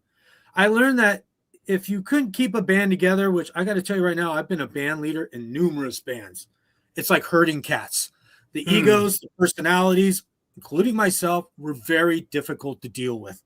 We're a bunch of autistic animals with people whispering in our ears that you don't need the rest of them. And you start believing that, and it creates problems. And then you go on the road, it's hard. So that's what's caused me to go into the studio and just say, I'm going to do what I want to do, and then bring in the crew. And I'm fortunate that I can do that and still, sound different. And that's helpful with Dana Hansen. Dana Hansen and I have been writing for 3 years together now. And we just have that. You find certain people that it's easy to write with. You find other people that are very difficult to write with. You're the Lennon of McCartney of today. Yeah. Well, I wouldn't say that. That's huge. But we do our best. Lennon and McCartney is supernatural. They were like just one of a kind pair. But they did write we write similar. We were very similar on their style, unintentionally, the way we blend. She's very happy. I'm very dark. I like to write dark. It's just how I am. When I try to write happy, it doesn't come out well. When she tries to write dark, it doesn't come out well. So our combination works really well here. She brings in the light and I bring in the darkness. I remember the song by Bowie that I really thought was amazing was The Man Who Sold the World. That guitar. I just Nirvana redid it too. Remember Nirvana did it in Unplugged. Oh, yeah. My God, even Bowie was like, wow. That's a great one. That one, I also really like, it was just in my, because of the story behind it, Fame. When John Lennon breaks up with Yoko for a week. Well, not really a breakup. She says, go to LA, get out of New York. And he walks in supposedly to the studio and Bowie's in the middle of in LA working on Fame. And in that's John Lennon's voice in the background. That fame. I think that's such a cool story. Yeah, I didn't know that. And when I found out about it, I liked the song even more. And that funky guitar he does. Oh, yeah. Well, there's the funk I'm talking about. I love funk. Prince, another great guy with funk. And I forget who it was. It was James Brown who spoke of Prince and said, Prince knows how to write those notes in between. And that's a great way of saying that, how he writes on the up, that up on the and. Police do that a lot. Stuart Copeland plays like that a lot. Popping on the and of the beat is a special talent without rushing. And those guys do a great job of that with funk as well. I know another drummer, and she is amazing, Sheila E. No, Prince. Yeah. I saw Sheila E. at NAMM. I think it was 2017. NAMM, for people that don't know, that's one of the largest groups of musicians and manufacturers meet in Los Angeles. It's huge. And I used to be in their I got featured in their magazine as a teacher of the year on one side and a drummer of the year in the back because I just done a world record. So I was rare that you get both sides of the magazine. So I was there, and she was the performing artist with, I think it was Sabian, because I was sponsored by Sabian then. And so was Michael Jackson's drummer, who was absolutely amazing. So I got to see her up close and personal. Man, can she play. That's another person. It's just in another world. And that's a superstar. You don't just play, but she had stage presence, her style. It's the whole package. And when you can capture that, you've just put yourself to another level. Got to appreciate it. A couple months ago, I discovered this young artist. She's now, I can't pronounce her last name, but her parents are Armenian. and it was in my feed, like recommended for me on YouTube. So I go to this site. I'm like, Ellen plays bass. So I Hmm. went there. She's 13 years old, and I was godsmacked when I saw her play. I was like, 13, and she can really play bass. She does slap bass. She does it all, and she plays with her dad, and they jam together. And I was like, whoa! I was floored. And then she did a music video of Obla Di Blah Da that Hmm. got seen by Paul McCartney, and he sent her a letter saying how What? amazing she was. She did all the parts. She did the drums, the keyboards, ukulele, and the bass. And she played all the different parts. And you see her in different areas of the room. Then her dad comes in going with the kazoo, do, do, do, do, do, you know that part there. Yeah, And yeah, I yeah. was like, wow, that is a. So you look her up on YouTube. Ellen plays bass and watch I'll check Obla it Di out. Blah Da. I was blown away. I was like, wow, that's amazing. Well, I'm glad you brought that up because one of the things us more vintage guys have a bad habit of saying is, let me see, my hair's out of place. There's no good music now. There's never any good music now or any good musicians. There'll never be another Hendrix or that's not true. We got to get our ego out of the way. Hendrix, right here. Yeah, yeah. Musicians, just like athletes, continue to get better every decade. You got to look for them. They may not be on mainstream, but I've seen guitar players and young people like you just that are play us under the table from the past. Now, are they writing the same? Well, those are particular periods of time that were just right for those musicians. So that's part of the magic, like the Beatles, the Stones, Hendrix, Led Zeppelin, Heart, even Queen. They were at the right place at the right time with that sound. That's part of it. But as far as individual musicianship is concerned, to match what you said, I was recently saying that the owner of DW is like really old now, but when they first came out, they were only doing pedals. But I was standing next to him, and we were watching a 17-year-old drummer at NAMM, and this kid was like crazy good, and it must have showed on my face. I was just because I sat next to him, I was just like, and he goes, "He's fast, huh?" I go, "Yeah, he's fast." And he turns to me, he goes, "Don't worry, you still got the curve." So that's what you got to remember. These kids that you're out right now and you're playing, you're trying to be the quickest and all that stuff. Don't forget the groove. Don't forget the pocket. Don't forget the heart. It's not just about how fast you can play because you'll see them. They all go after I got to be the quick. I got to be quick. No, no. Look at Eric Clapton. Those leads are all slow. Gilmore, one of my favorite guitarists of leads. Oh yeah, slow hand. Well, Watch out for that. Well, I actually think when it comes to what you said earlier about they're not going to the people saying they're not going to be a new this and that, the problem is that in the past they could spare that they could make it easier for future generations to listen to them by since it was released on records on physical media. Oh, yeah. People of the future could recognize it. I mean, you're not going to get a new Presley or Beatles by just having in Spotify that you're going to listen to today or maybe this next following month, and then you're supposed to forget about it and listen to the new songs and go with this and that.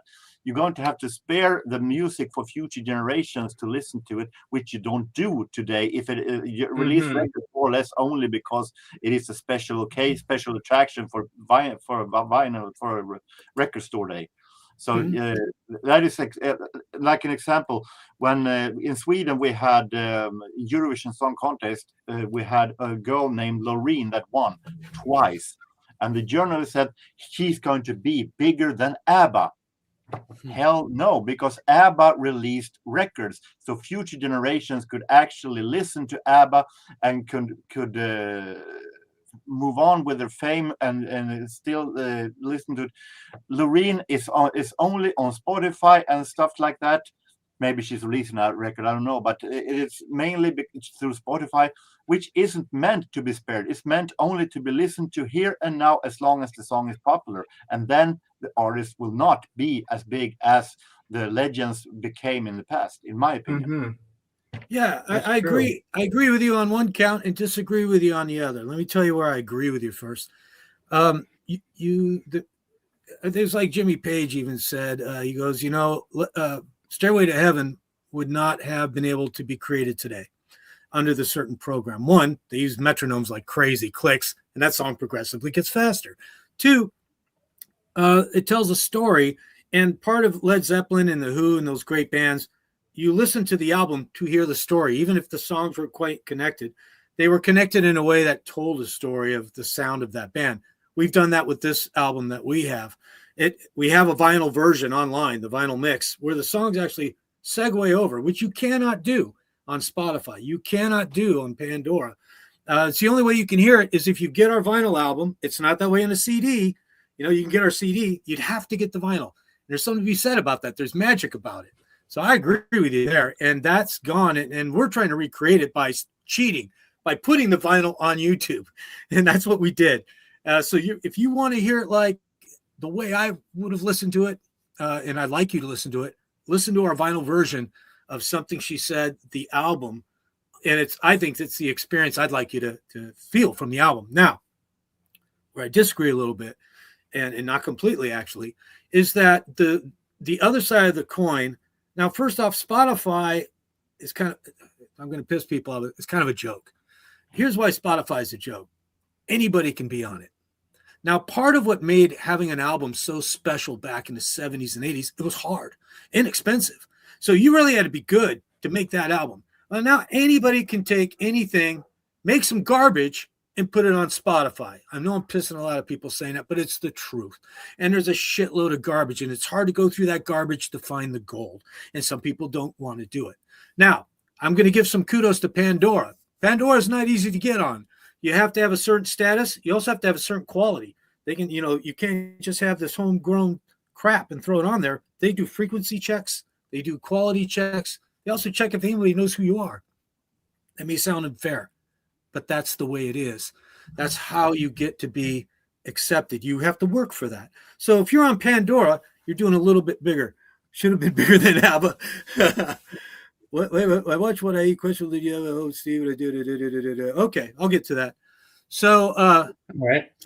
So first off, to wrap that up, it's a double-edged sword. I just had a producer guy in LA. He was listening to The Who and in Pandora, and we came up next as a suggestion. First off, deeply flattered. Second off, he listened to us, and he contacted me after he heard it. He goes, and he told me how he did it. He wrote the whole thing out. I was like, wow, that's great. That means we hit a certain level of numbers to even be up on that. He didn't have us in his setup. So that's where today you didn't have that in the past. We would tour, you'd buy our CD album, and then we'd leave town, and that's the last you heard of us. Now you can keep hearing us and go on and find us in ways that you couldn't before. So it's a double-edged sword. I agree with part of what you said there, because I also say that I don't like Spotify. I don't have a Spotify account. The only Neither thing do I. YouTube. neither do I. We're on Spotify, so if you're on Spotify, listen to us, please. But I prefer the Amazon Music, and this is not an ad. I'm not sponsored by them, but Amazon Music and Pandora are more strict. So if you want to hear what I consider to be bands that have earned it more, like us, it's not cocky. We're there for a reason. Please go there if you have those streaming and listen to us there, and you'll find us easier because there's less crap. Anyways, that's my opinion on that, so I support you a bit on that. Let me talk about this recording. I owned a recording studio in the 80s, way ahead of my time in Arizona. I did what George Martin did back in the day. We took two 4-track players, 2-inch tape, put them together to make an 8-track, and learned all about ping-ponging and how to move those sliders and rack mount effects. Cost a lot of money. And so I was also the studio drummer. I did studio drumming at Westwood and Westlake, two top studios, both in California and Arizona. So I know what the pros do as well. Today's a different world. I still believe in pro recording studios, but this particular album we actually did ourselves in a studio. It's a PinkHouse that was dedicated to wood rooms to this album. The one room was a smaller room with all the keys and mic and baffles. And the other one was the drum kit and bigger sound, half stacks in it for the guitars. So we did everything ourselves, and that meant that we had more time. We originally were going to record in Monterey and also San Luis Obispo, at 2 studios where I'd been in before. I decided that I wanted to make this a project where I just watched the documentary on Tom Schultz doing everything in his basement, inspired the hell out of me. And I basically set up his basement in this PinkHouse, which is partially why the band's called PinkHouse. And it says PinkHouse Studios. We found that with help also with Tokyo Records, and it's called Kachelskinav, I'm mispronouncing the Russian name, with some help from those 2 companies, the mastering would not be what it is today without them, and without assistance of their techniques, I will add. So it wasn't all me. I had help, but we did it all with right in-house 16-channel inputs. But we, of course, did some of the tracks have up to 24. I think the biggest is like 32. We didn't want to overdo production. We wanted it to be real, and that's why this show coming up, we're going to prove that, because we're going to be playing everything you hear live, literally with 4 musicians. All right, my friend Tim has something to say here. The problem with most music today is it's just so automated and just no heart. You do not even have to have much talent anymore. It's like all this AI is taken over. It's like it shouldn't. Like, if you're a band, play it live in the studio. Don't have some shit doing it all for you. And the record studios have computers that have programs that is programmed that this is how a hit song should sound like. You use that if you want to become a star. We think. So here's my 10 cents on that. This has been a problem throughout time. It just has evolved differently. In the 80s, the drum machines came out. And in the 80s, one of my favorite drummers of all time, Phil Collins, released an album called No Jacket Required, right? I love that album. It's a fantastic album. And the best part of the album, he just broke up, I believe, with his wife. And a lot of the songs are his broken heart. I love that kind of writing. You know me, I'm the dark guy. So I love that. It touched me. What depressed me a little bit is I had read that he used drum machines a lot on that particular album. And at the time, I was in a studio drummer, and I walked in the studio, and they had a paper on my seat. It said, the Lou Mars 2000 shows up on time, plays in time. And they had a drum sitting on my seat. And what happened in the 80s, subsequently, was a shitload of drum machine music came out, if you guys recall. All these drums, you know, it took over for a while. And as a drummer, I lost work like crazy. And I thought it was over. I thought the drum machine had took over. Right after that, and by the way, Led Zeppelin, we'll go back even the 70s. You can listen to Song Remains the Same, and you'll hear several guitars playing. If you listen closely, there's only one guitar player. So where did those other guitars come from? They produced it and did production and dubbed it afterwards. So that's been going on. People have been doing that forever. You listen, there's a rhythm guitar playing going on behind Jimmy's lead. Who's playing that? John Bon Jovi's on bass. So when I saw him live, Led Zeppelin was incredibly thin when you see him really live. And that's the truth. Now, let's go forward. MIDI came out. We're like, oh no, MIDI, it's going to take over the world. All these, no one's going to need to play an instrument anymore. We got MIDI. Well, what we found out, and it's kind of like Robert Plant said this once when everyone said, hey, you're using digital delay on your voice. You're cheating. Robert Plant's answer was, do you know if I hit a wrong note, digital delay repeats that note 10, 20 times. So you go in and hit that note perfectly every time and let it repeat 20 and tell me it's easy. The trick is to do this, and with AI today too, use it as a tool. Use it as something to add on, like a distortion pedal.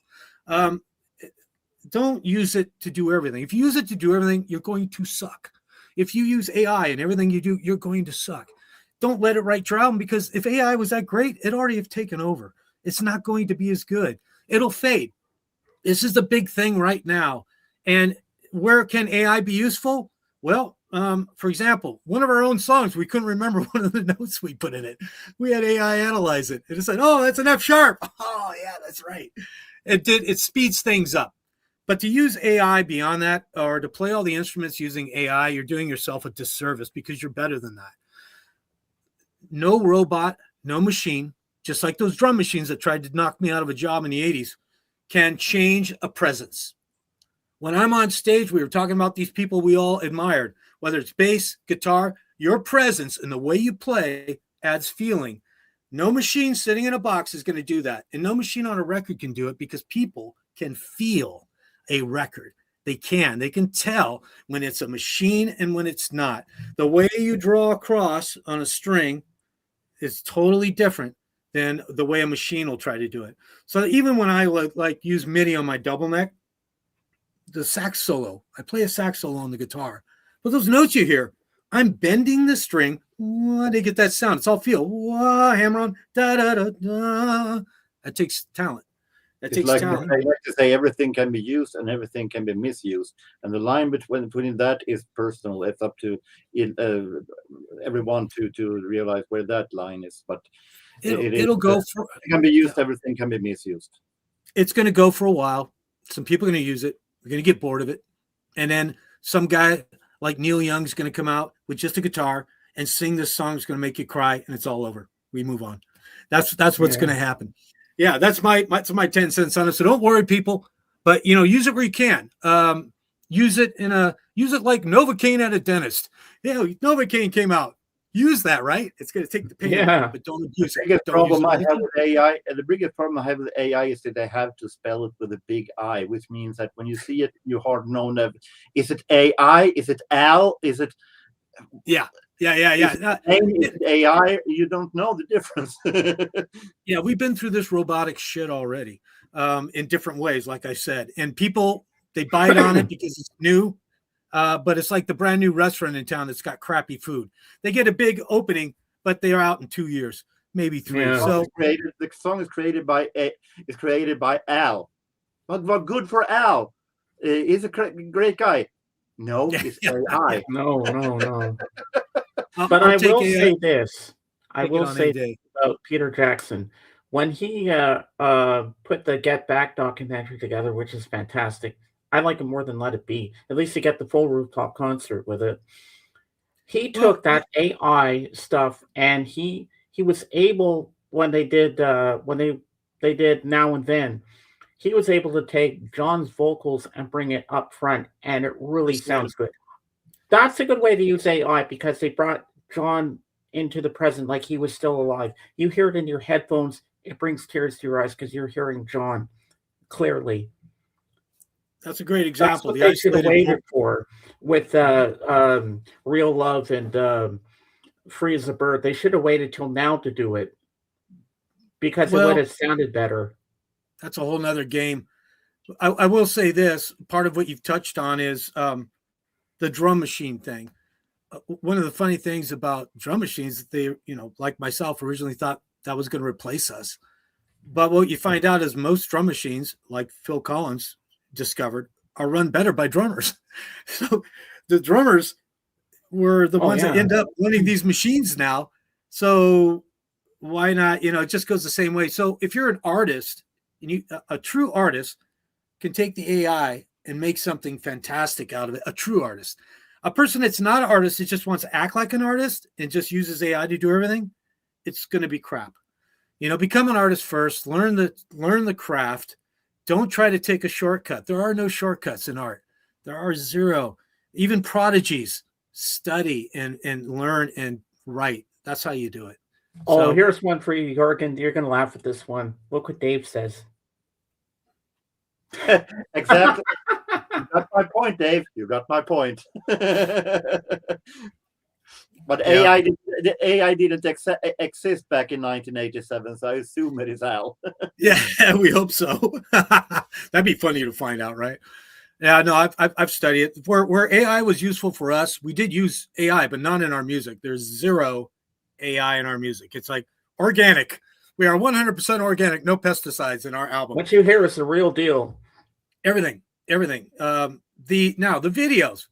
Faces from Yesterday, the AI stuff had just come out. We wanted to tell a story. We didn't have 15 grand to hire a crew to make a movie for us. So we experimented with the brand new AI at that time. And we took Faces from Yesterday and we told our childhood story of riding to the, cul-de-sac on bikes. And we wanted to show a young version and an older version of these people going through this story. So we used it for that. And we got a little bit of flack for that at first. People are like, oh, you use AI. Yeah. You want to give us the 15 grand to make the video. We don't have that right now. But does that mean we wouldn't use that Gosh, yeah. If that song got picked up, soundtrack, or became any level of hit after this, we would definitely redo the video and get a real crew and real people to do that video or whatever on it. When you got the money, you go for it. But that's the only corner we turn, and we use it as a tool. And I have to say, it worked really well for us because that was the first video that kind of turned the corner for us, because all we had were these crappy clip pieces or shots from shows that weren't pro. And once that one hit, all of our videos started climbing up, and it got us a crowd we didn't have before. So in that area, it was useful. I wouldn't rely on the time. Our biggest videos right now are us clips from actually being us playing live. So it beats AI to that. Oh, definitely, yeah. So what year did we leave off at in the interview? I've lost track. Are we in the 80s now, or where are we? We're at least at the 90s. I checked my clock because I have a rehearsal today, but we were at the 90s because I switched. Well, no, we aren't. We are at the 80s. We left off with the going into 81, I think, because we are at Crystal, Image, Crystal, Night Train, Image. Yeah, I guess we were that far back. I'll bust through the 90s quickly. For the 90s, I toured a lot in the 90s. Young man, and it was a great experience. It was like I said, Davenport. Oh, we left off Davenport, the band from 1981 that was named after a couch that played Beatles songs before tribute bands. That's where we left off. After those guys expired, most money I'd ever made in a band back at that period, but I joined this one called Crystal with a K, played a lot of covers. They were a cover band, and so it's kind of backwards for me. Image was all originals. Loaded was all originals. Image was all originals. And then I went into a Beatles, and then now I'm in a cover band. Most people start in cover bands and then end up in originals. I was the other way around. Mm-hmm. So in the 90s, I mostly played in cover bands that went around. They got big. Crystal was really big in Arizona. They won 2 Battle of the Bands. Played a place called the Stray Cats, by the way. Speaking of Stray Cats, the Wildcat place. Played U of A. Played up in Arizona. And then, and same with Davenport, went all over the place. That took up a portion of the 90s. And then, a portion of the rest of the 80s, which brings us to about 89, 90. So I didn't do any real albums or anything but covers. When it came to 89 and 90, it was a big turnaround because I was drumming at Westlake 2. Was it Westwood 2 or Westlake 2? Westwood 2 in Tucson, and I got a call in the middle of the night. There was a band from St. Louis that was recording, and they were playing U of A the next day, and their drummer had walked off. And they were called the Pods. And that was the one I mentioned. James Gunn of the fame of the Guardians of the Galaxy producer was the front man, was the singer. Wow. And we ended up, so I ended up doing the tracks for him, play the U of A the next day. And then they go, hey, we like you. You want to go on the road? Next thing you know, I'm in Missouri. We're doing Chicago. We did like a little Midwest circuit. And I spent the year playing with them, traveling around. They were signed with a company that was running them with the likes of Jane's Addiction, Extreme. We warmed up for Social D, stuff like that. Band was very popular, playing funk rock, which I loved, a very aggressive funk rock, like the bands I just mentioned. Had a very bad breakup in that band. I ended up in another one called Shadowbox, which was very big in Missouri. Ended up that one broke up. And I tell you, breaking up on the road means that's your next home. So Missouri was a home for a while, St. Louis over there, Kansas. And then I made my way to Colorado and got in a band that was very big out there called Home 13 Dead. What's that? I said Home of Kate. Yes. And this is the early 90s when they were booming out there. Colorado was like a scene. I played 2 other bands before in Colorado. One was called Love Sandwich. I forget the other one. But I ended up in 13 Dead, was like an all-star band of Colorado bands. They're all the best guys that were all from all over. And that band just rocked. We ended up recording at Alley Studios, and the band that was upstairs while we were there was Alice in Chains. They were recording. So we met those guys, and we had a great album come out of that. Wow. Then I retired. I decided I was done after that band. I was decided to have a family, and I was like, this is a young man's game. I was in my 30s. So I quit. Cold turkey. It was hard. I packed everything up and I said, I'm not going to play anymore. I'm just going to focus on raising a family. And I did it for 6 years. That was the longest I ever didn't play since I was 11 years old, having competed. And I hadn't got to that yet. So I took 6 years off. And we're now at this point, we're in the early aughts, as they say, 2000s. And I was depressed, heavily depressed. And my wife at the time noticed it, and she comes into my office. I owned a .com at that time, a web company. I just I'd been working for Pac Bell, and she slid this little paper in front of me. And I'm like, says there's this national drum contest, drum off. Winner gets all expenses paid to LA, and would end up on a reality show and a drum off. And I haven't played in 6 years or touched my kit. And I looked at her, I go, I can't win this. I'm gonna be younger and better on this. She goes, oh, come on. They go, the top 6. If you get in the top 6, you get to play in front of the judges, and they give you a snare drum if you're at least 6th place. I'm like, so I go out. I gotta tell you, it was a moment. I went out to the garage, and all the drums are in their cases. Had not been opened for 6 years. And I opened them up. I got to put my mug down. Mm-hmm. I opened them up, and all the smells from the tour came out. Oh, my God. It was like an old girlfriend. It was all the perfume, It was just like, there was my old girlfriend. I opened up these cases, and I was already late to the competition. They only had 1 week left. You had to get votes by the nation to be in. So I loaded. They'd been up for 3 months. I went down. You had the gig was this. You had to go down to a music shop where their drum set was. Just walk in. You had 2 rounds to play on the drum kit with it being taped, and take the best of your 2, put it up online, and it had to be 2 minutes or less of a solo. And then everyone would vote on it, and they would take the top 6. So I went in there with only 1 week to go. I practiced a drum solo for a week after not playing 6 years. I walk into the shop, and I sat down. This guy before me was fucking like Dave Weckl. He was just like amazing. I'm like, oh, man, this is bad. So I sat down, and I'm like, I'm just going to go for it. And I did. I was overweight, wasn't in shape. I had a short haircut because I was doing the corporate world.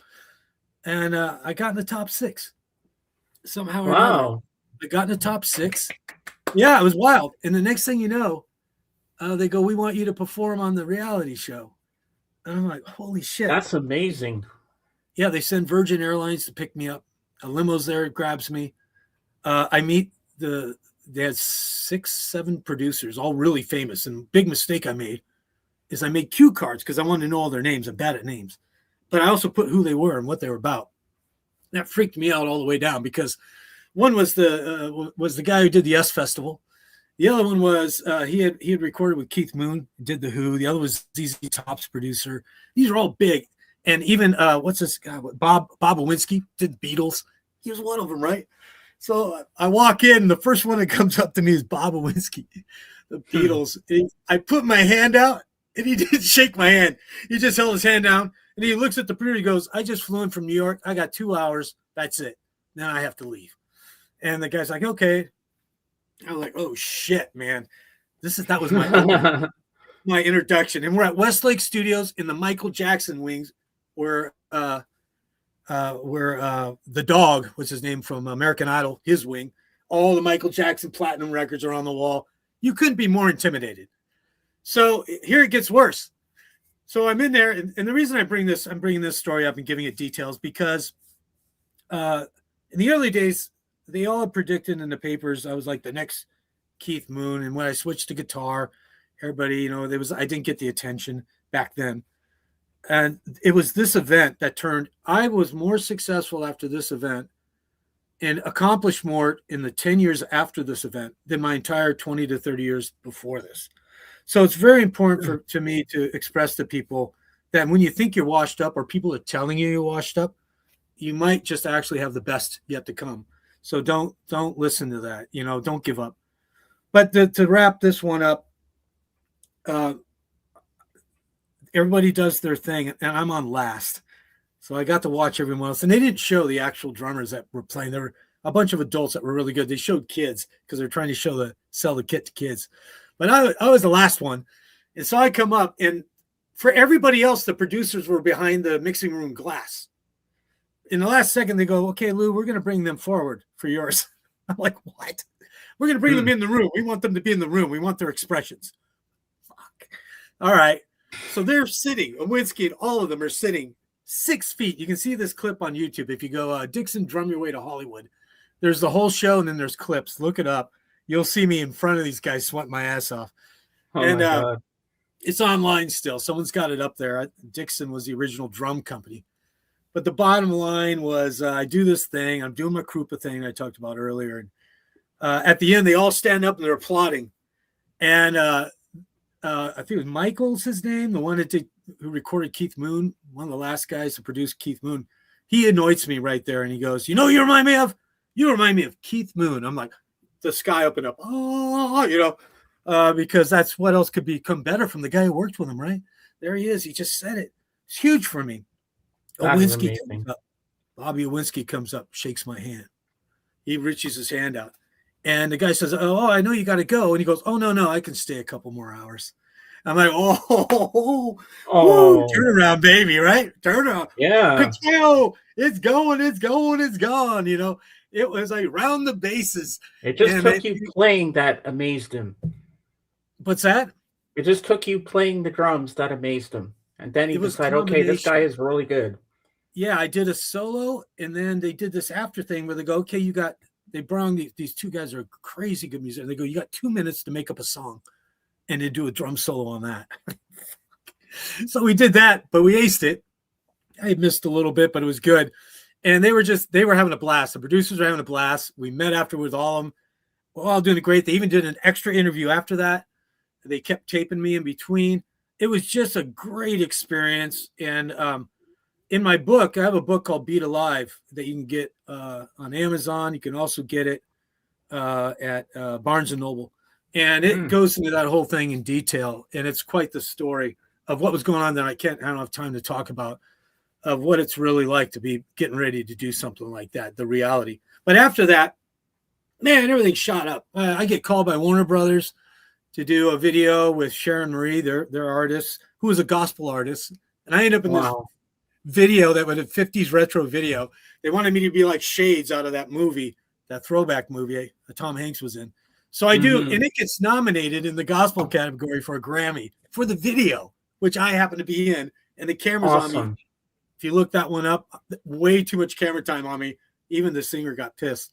So they featured me. Yeah, I got featured, but it's okay. It worked out. So from there, let's escalate. We're out of 13 Dead does a reunion. Boulder, Colorado for a festival. That's around 2008. 2009 launches me again. Then I do the world record, 2010. I decide that I'm not bored enough. What's next? I'm getting this high. What can I do? It's higher. I see this guy play for 70 some odd hours. I'm like, I think I could do that. Beat that. So I played for 5 days straight. I get a team together. I'm overweight still. I finally lose some weight. I get off the booze and I clean up. I get these 6 trainers that beat the shit out of me for 60 days. And I show up and I play for 5 days straight, 4 nights, 120 hours nonstop. There's very few little breaks they allow you for. You're not allowed to defecate or urinate on drum kit. So you can strategically use those. But for the most part, as soon as the song ends, there's 6 seconds. The other one has to start. And they all have to have drums within the first 3 seconds. Wow. So you have to play to that. Yeah, I did that. And that over 50,000 people watched live. We streamed it live. It was the first marathon to ever be streamed live 24/7. People got hooked, watched it, launches me again. So meanwhile, in the background, I'm picking up my instruments again and I'm starting to record songs and they're selling. And that was the Lou Mars band. Started out as a band called Broken Toys. We changed it to Lou Mars because we were getting all the branding off these shows.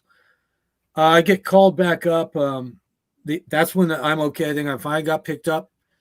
And then finally in 2017, I get called back up. The top 5 marathon drummers in the world from each country. I was the top in U.S. at the time. Decide to meet in Portugal and drum off at the same time for a world record. And I was involved in that. Yeah, it was great. I was the most popular. I came in late. I was the most popular because of my age. I was the eldest. Everybody was betting that I would, fail and this, that, and the other. But it went great. I did all their talk show circuit. The Portuguese people were amazing. They're all yelling, rock and roll, Bruce Springsteen, born in the USA. A little bit of English, the broken English to motivate me. Good stuff. So after that, COVID hits, and my band had over 100 shows booked for 2020. I believe it was March 2020. I'll never forget the date. Lisa. We were on our way, right? And that's when my world collapsed, like a lot of musicians. Everything was canceled. There was no more music. And so I sold everything. I gave or sold almost everything I owned. I figured I'd never get to play again. So that's a period I started writing the book, Beat Alive. I wrote about it and basically figured that was it. And hopefully I'd live off royalties off the book. Came up to Chico out of San Luis Obispo, Morro Bay. I couldn't afford to live there anymore with COVID because apartments are $1,700 a month by the ocean. So I come up to Chico back up here. By 2022, things were mellowing out again. So I picked up some instruments and some players, put a band together, took them up and down California, litmus test some new songs. They went over well. And that is the band called PinkHouse that I'm in right now. And I was originally on bass up front. I took on the bass because we couldn't find a good, I always took the position of who I couldn't find. Couldn't find a good bass player. So I took bass, played the bass on the first part of the tour. And then I played drums at the end of the tour because we lost our drummer. So I switched off the bass, put a bass in, and I played the drums on the songs. Right now I'm on the front. I'm playing keyboards and a synthesizer and the guitar at the same time. And that's amazing. And how did Dana come into the story? Dana came in. I was doing a drum off demo at a club, outside, really nice big venue, and forget the name of the city. It's up north here, at the Union. I'll at least say that. And I was doing a demo. I was doing all the greatest drum solos at once. I took all the like Buddy Rich solo, Gene Krupa, Keith Moon, John Bonham, and I go through these solos and I do the famous parts of each one and segue them all together and go around and hit them in real famous beats, really like Levee Breaks, Montrose, Rock Candy. She was at that. And we met. We went over to her place afterwards. She has this room full of cellos, violins, every instrument you can imagine. And we literally walked around and just started playing them all. And it was crazy. We're just making stuff up. And it was just like magic. And I go, wow, we should do some stuff together. And that's where Dana came in. And that's where this catalog that you're listening to right now is from us. And we started with a couple of our songs from our old bands. This album has nothing from either of our old bands. We chopped those songs. These are only the new things we wrote within the last year. So these are all brand new from both of us. They may favor one person or the other in the song, but it's all of us. So these were also the songs that we felt went across the best when we played live in very difficult cities like LA and San Francisco and so forth. And that's what you're getting now. And that's where I'm at now. And I'm really pleased to be here. To me, this is like overtime, extra time, blessed time. Where I was younger, I used to be like, I expected you to be and watch me play. Why aren't you here? Now I'm like, thank God you're here. Thank you for coming. Yeah. It's a different attitude. It's a different time of life. But what I like about you is you reach for the stars, but to keep yourself grounded. You're not like some rock stars who are snobby and think, oh, I'm rich, I got money, and all this shit. It's all about the music. It really is. I'm glad you said. I appreciate that. I've had it. I've had the extreme, and I've had the extreme, and I think that's what makes you a better person. It's good to crash.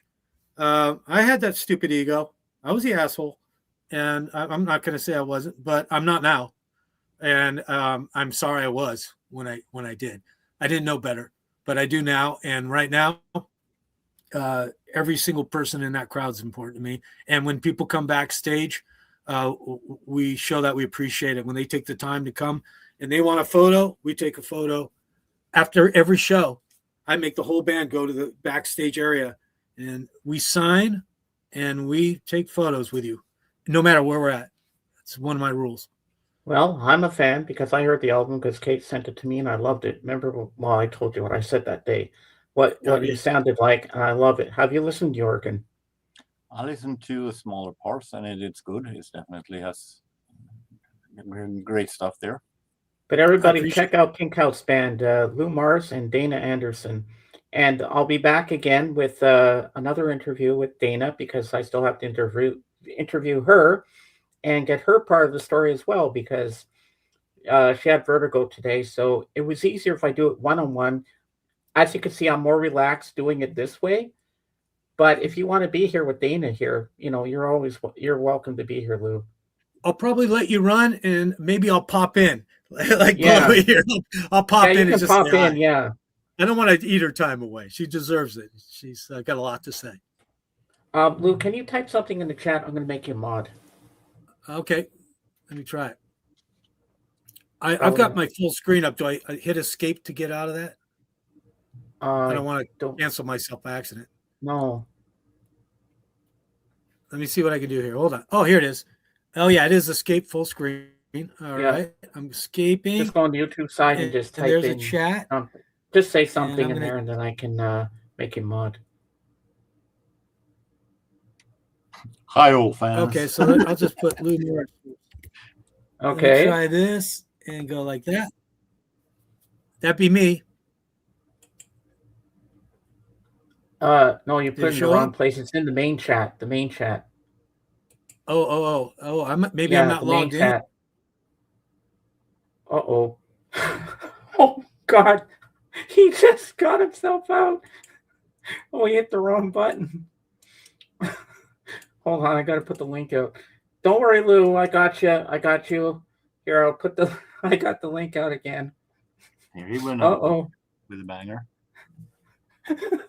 He must have hit the wrong button. Well, thank God I got you up here with me. There he went with a bang. Did he ever? I hope he comes back. Uh-oh.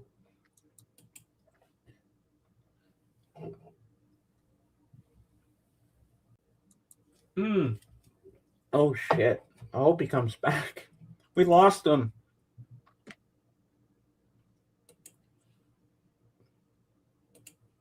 Can you make it a mod by having it through the studio chat? I don't know if I can. I doubt it.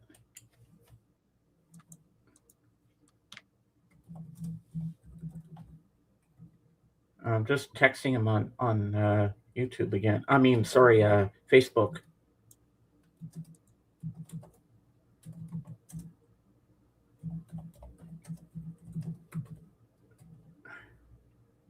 What the hell did he do?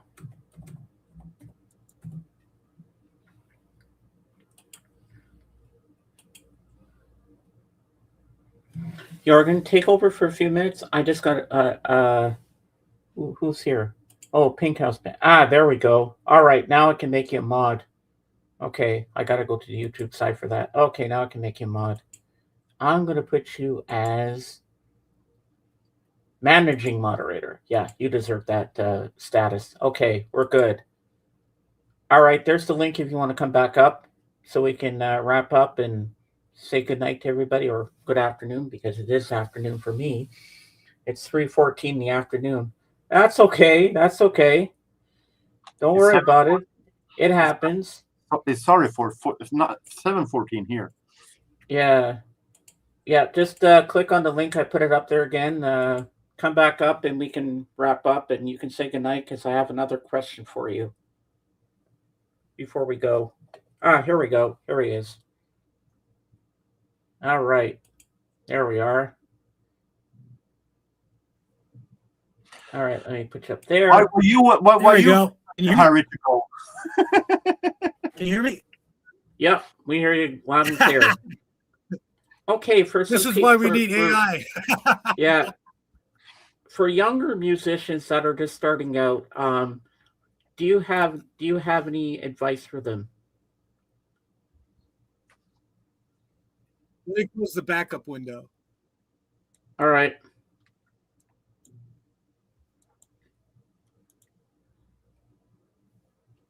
Oh wow. Yes. I'm going to close. I have two at the same time, so I'm echoing. I'm going to take a chance and close the one I think will be the right one. All right, there we go. All right, young people, Okay. I'm going to give you some gold here. Here's some gold for the young people. Number one, don't believe everything people tell you. However, number two, do believe some of what people tell you. For example, if you have a lot of people saying you suck, you might not suck, actually. You might just be different and really different. At the same time, you want to think about, why are people saying I suck? And take some of that information, because critics are at their best when they're criticizing. You don't want just people always saying you're great. It's okay when somebody says they don't like your music. Now, they may not like your music because they don't like your type of music. So keep that in mind. It was Soundgarden, where the singer one time was told, God, you guys are too loud. You're too noisy. I can't understand a word you say. He didn't change his style. He kept going, and he found a crowd that matched what he was doing. Yes. Good. Chris, amazing, right? Amazing artist. So keep going. But at the same time, if you don't see something changing in your style and so forth, or you're not improving, or you're not finding your special audience, you might need to hone your skills a little bit. That's number three. Write, and write a lot. It was Paul McCartney, when he was asked, did the Beatles ever write a bad song? He said, yeah, sure they do. He takes 100 of songs to write one good one. That was Paul McCartney saying that. Now, Paul McCartney's taken 100 songs behind the scenes to write a good one. It's going to take you more, because he's a special talent. Now, you might be him, or you might be the next Paul, but you got to work at it. One of the mistakes I made when I was younger, when I started winning a lot, I didn't think I had to work at it anymore. I was so good that I could just show up and play. And then I started watching some of the people that were not as good as me slowly catching up and passing me. Never stop working on your craft. Never think you know it all. You never will. And there's always somebody that's going to come up with something new. And don't be afraid to break the rules and be that guy that comes up with something new. The new album that we just did, we break a lot of rules on that album. The way it's mixed, the way the songs are put together, the overlapping, that's what makes it special in my mind. The errors that I left on there, the mistakes, that's something AI doesn't like to do. And that's what makes it human. Don't forget to be human. That's the most important thing of all. Nothing moves people more than a heart and a good beat, physical movement. That's the best song. And if you can do that, you're there. And if you can't do it, have a good time. That's right. I like that. So I want to thank you for being here today, Lou. It was a pleasure to interview you. You told some amazing stories. I felt like I was there. I felt like I was a fly on the wall. Jorgen, thanks for coming up. And Dave, thanks for being here today. I really appreciate you being here. And my peanut gallery, as always. There won't be a show tomorrow. I'm going to cancel till next weekend, because this was a long one for me today. And I got to preserve my voice. So, everyone, thank you for being here. And as I say on my channel, Beatles forever. See you on the next one. Bye for now. And we end the stream. Here we go. And I